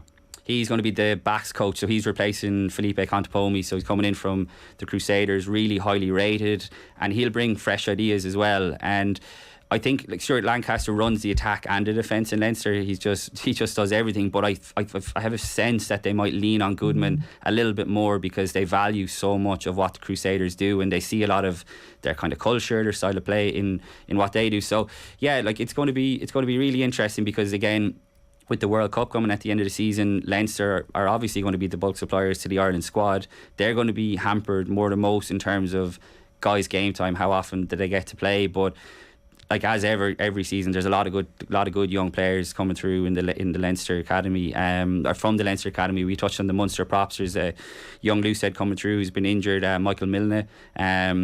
He's definitely one to keep an eye on. He's a loose. I think he's about 23 now. Didn't get to play much last season, but you know, Cian Healy is 35 now, pushing on. I would expect him to play a lot of games this season. And yeah, like they're not gonna. The big question is Kieran Frawley going to play 10? Is he going to play 12? Where's he going to play? Check what he's registered on the Leinster website. Yeah. Maybe there's been a subtle change. But yeah, like they've brought in Charlie Natoy from Leon, who got a couple of caps for the All Blacks. Realistically, he's not going to be first choice, you'd imagine, because you're going to have Gary Ringrose and Robbie Henshaw. Fly half. Yeah, that's what it says. There you go. The website never lies. The provinces are playing mind games with us already, so it's going to be really, really interesting because like. If you remember, Harry Byrne got injured in the first week in New Zealand, and the plan 100% was, I know this, was for him to start in the first Maori game. Kieran Frawley was going to be playing 12, and then there was lots of jigging around because he got injured late in the day in training. So Ireland hadn't even planned to play Kieran Frawley there. They definitely, I would imagine they probably would have looked at him maybe in the second half in one of the games. But I thought he went really well. He had a tough enough day, as they all did in the first one, but he kind of typified the improvement I think that Maori team made going into the second game. Kicked brilliantly. So it's going to be very interesting to see. You know, Leinster really trust Ross Byrne. Harry Byrne is another guy who just hasn't been able to keep fit. And yeah, like will he, as we said at the start of the conversation, will Frawley go on the emerging Ireland tour? I think he's too important nearly for Leinster, but at the same time, if he goes and starts 2 of the games at 10 for Ireland, Simon Easterby comes back and says, you know, this guy has really pushed on since the summer, because any of those guys who were in the summer will have been given feedback by Andy Farrell and the coaches, like, the next time you're in camp, this is what you want to see. And because you're not going to have your Johnny Sextons, your Tyg Furlongs, you know, the leadership group in the first choice team, you're going to be looking to the likes of those guys who were on the Maori team to lead it, which is huge as well. So it'll be interesting because, like I said, Leinster are going to be bulk suppliers probably to the emerging squad, and certainly they will be to the World Cup squad at the end of the year. All right, the World Cup officially, the hype train starts today because the season starts and it ends with the World Cup, really. I mean, obviously it's this. Yeah, some people will say it's next season thing, but I always feel like it's the end of this season, really. Well, it is, because the team that you're selecting for the World Cup is based on this year's form and achievements, ideally, as opposed to stuff they've done historically. So it's ground zero for our World Cup countdown. I hope you're all ready for this. It's good to be back. Buckle up. Cian, good stuff. Thanks a million for that. OTB AM brought to you live each morning by Gillette Labs for an effortless finish to your day. Zebo's going to be unreal under Mike Prendergast. They worked together at Racing and he was amazing, says Peter. Very much looking forward to seeing what happens with that. That's pretty much your lot for today. We'll be back tomorrow. As I said earlier, Will is in the hot seat tonight. Good luck. We're going to talk about South American football, but I think Tim Vickery, deep post-mortem on terrible Spurs is what you'd enjoy more. Hello. Hello, very good evening to you. I don't know if you can see me. Oh, we can. I can see an empty chair with a brick wall behind it. So it enables me to say, talking to you, Joe Malloy, is just like talking to a brick wall. Yeah, indeed. Sometimes that happens. I promise you I'm here. I'm very nearby. I'm very nearby. Uh-huh. We didn't see the Spurs game here. We were busy doing other things. Did you watch it? I did, yes. I have to say I'm a very lapsed supporter. I feel a very, very long way away from the team. I haven't been to the new stadium. The last time I saw the team was the end of 2017, I think. So I feel very remote. It wasn't a dreadful performance. It was eeping away towards a goalless draw until Sporting struck twice in stoppage time. The defensive deficiencies of our right wing back Emerson Royale, I think, were exposed there just towards the end. But not a total disaster. You can see what they're getting at now with Richarlison, because with Harry Kane coming back, threading passes through, Richarlison attacking that space, that aspect of the team worked quite well and could have brought a few goals. So it's one to pick yourself up, dust yourself down and start all over again, I think. Very good. Well, it's been a while since we checked in, and next week is the international window, the last before the World Cup in Qatar, which is just strange and surreal to say, really, at this time of year. And because we've been talking about Qatar for so long. Squads being finalised. I just had a glance. I wasn't sure, actually.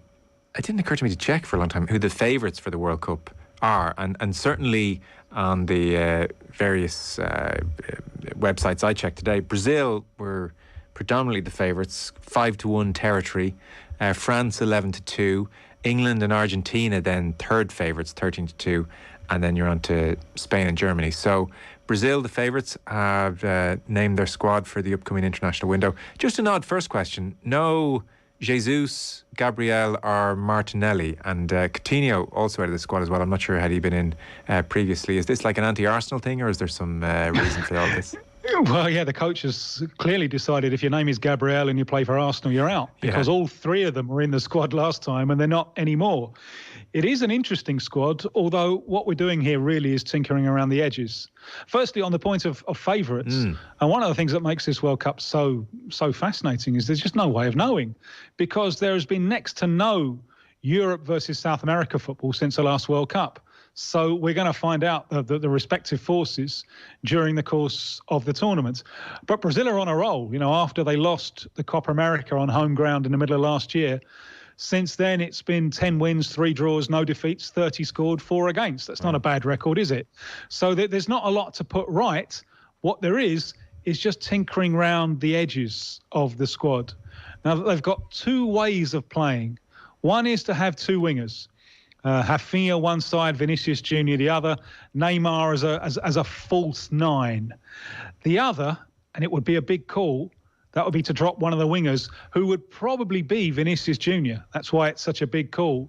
And then almost certainly it would be Richarlison starting as a number 9, with Lucas Paquetá, West Ham's new acquisition, not playing as an attacking midfielder, but playing as a kind of withdrawn left winger.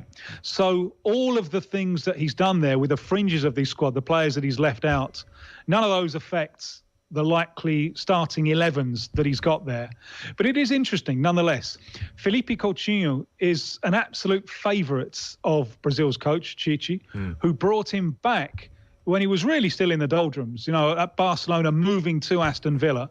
And now he's been left out of the squad. Does that mean he's not going to the World Cup? I doubt it.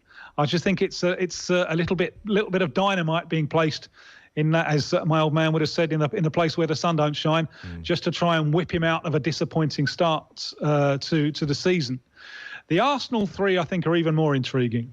And I think all 3 of them are in different positions. Martinelli, I think, will miss out, just because Brazil have got more strikers in wide spaces and they know what to do with. Gabriel Magalhães, I was really shocked with, because he's been in and around the squad for a while without playing. And I would have thought that these friendlies against Ghana and Tunisia would be the moment just to give him a run out. Instead of which he's been left out, and in for the very first time come a couple of Italy-based players, Bremer of Juventus and Ibanez of Roma. So one of those will certainly get a chance, I would think. And you can only conclude that Gabriel Magalhães has lost space and is no longer in pole position, which surprises me greatly, because he is the only left-footed centre-back that they have. I thought before this squad that he was booked in for bed and breakfast. I now think he probably has a real struggle to go. And Gabriel Jesus is mystifying. I'm trying to get inside the head of the coach and trying to understand it. I suspect that he'll go to the World Cup, but that he's not going to be in the starting 11. I think he doesn't feature in either of those starting 11s that I gave you. He hasn't had a good time for Brazil. His last competitive goal is more than 3 years ago. He finally broke that duck in June, stoppage time of a friendly against South Korea, which was already won. It was 4-1 when he put the ball in the back of the net. Before that, it was 19 games without a goal, starting most of them in a side that was winning. So he's a piece in that collective that hasn't been working. You would have thought that there would be an incentive to get him in the squad, to keep him in the squad, and try and use the confidence that he's currently playing with, and try and take that confidence into the national team.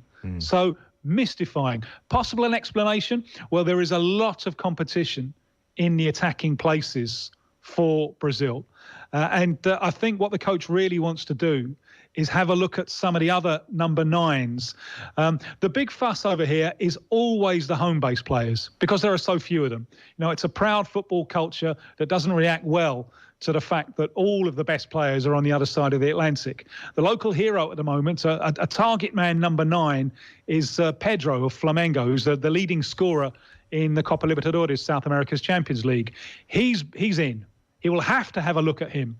Possibly, I would have thought, against Tunisia, a side that defend deep, because Pedro isn't particularly quick, but he is very good inside the penalty area. And there's also Mateus Cunha, who was so important to the side that won the Olympics last year, successfully promoted to the senior squad afterwards, but hasn't scored goals, hasn't had a good start to the season of at Atletico Madrid. So I suspect what is happening here is it's a last chance for Mateus Cunha to get to the World Cup, and a chance for Pedro, and that Gabriel Jesus will be back. But I would have thought that he will be very disappointed, because that World Cup, he's said this recently, what a big trauma it was 4 years ago for him to play at centre-forward and not score a single goal. And after that, he wasn't keen on playing at centre-forward at all. You would have thought that he would have been desperate, now that he's playing full of confidence, to take that into the Brazil squad. So that's the interpretation that I'm putting on it.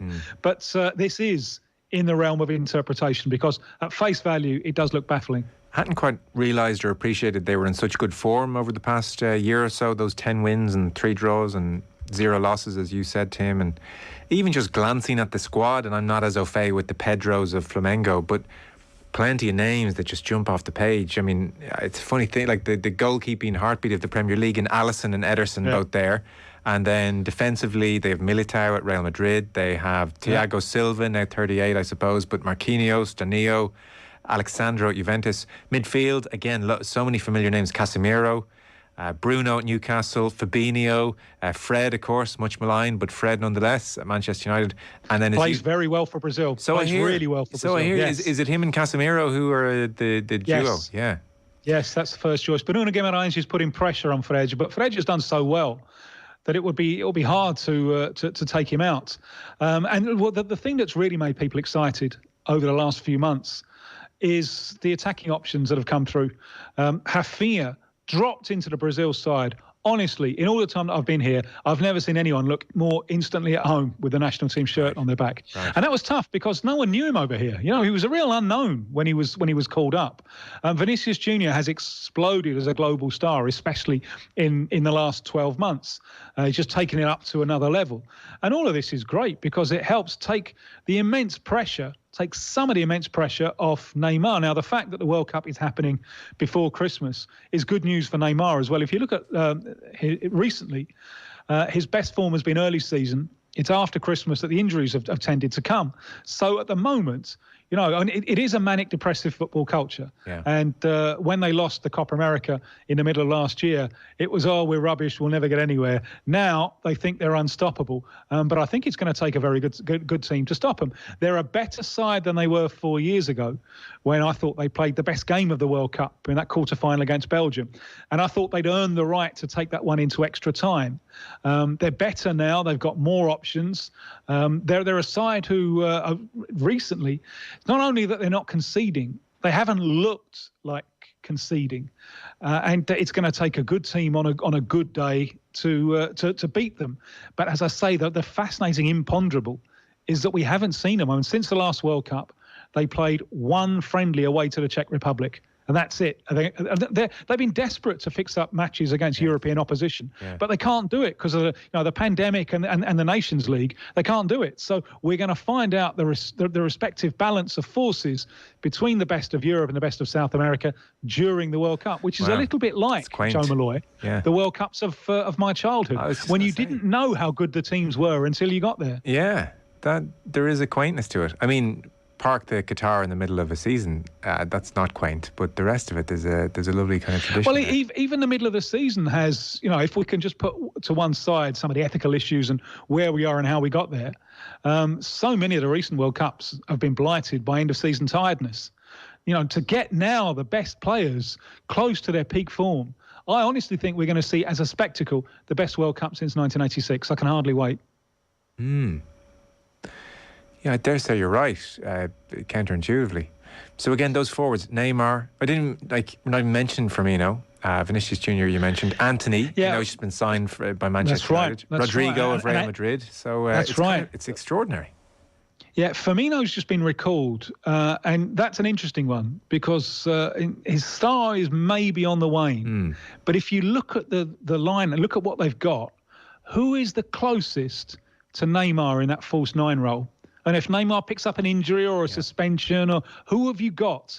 And really the answer is Firmino. So that's why he's been recalled. But he's another one who isn't nailed in. He's going to good performances in these friendlies, if he gets a chance, are going to help. So he's another one who's just at the moment on the fringes. So these dates to most of the squad are not particularly important. It's just ticking over. Yes, but for the players on the fringe, very, very important indeed.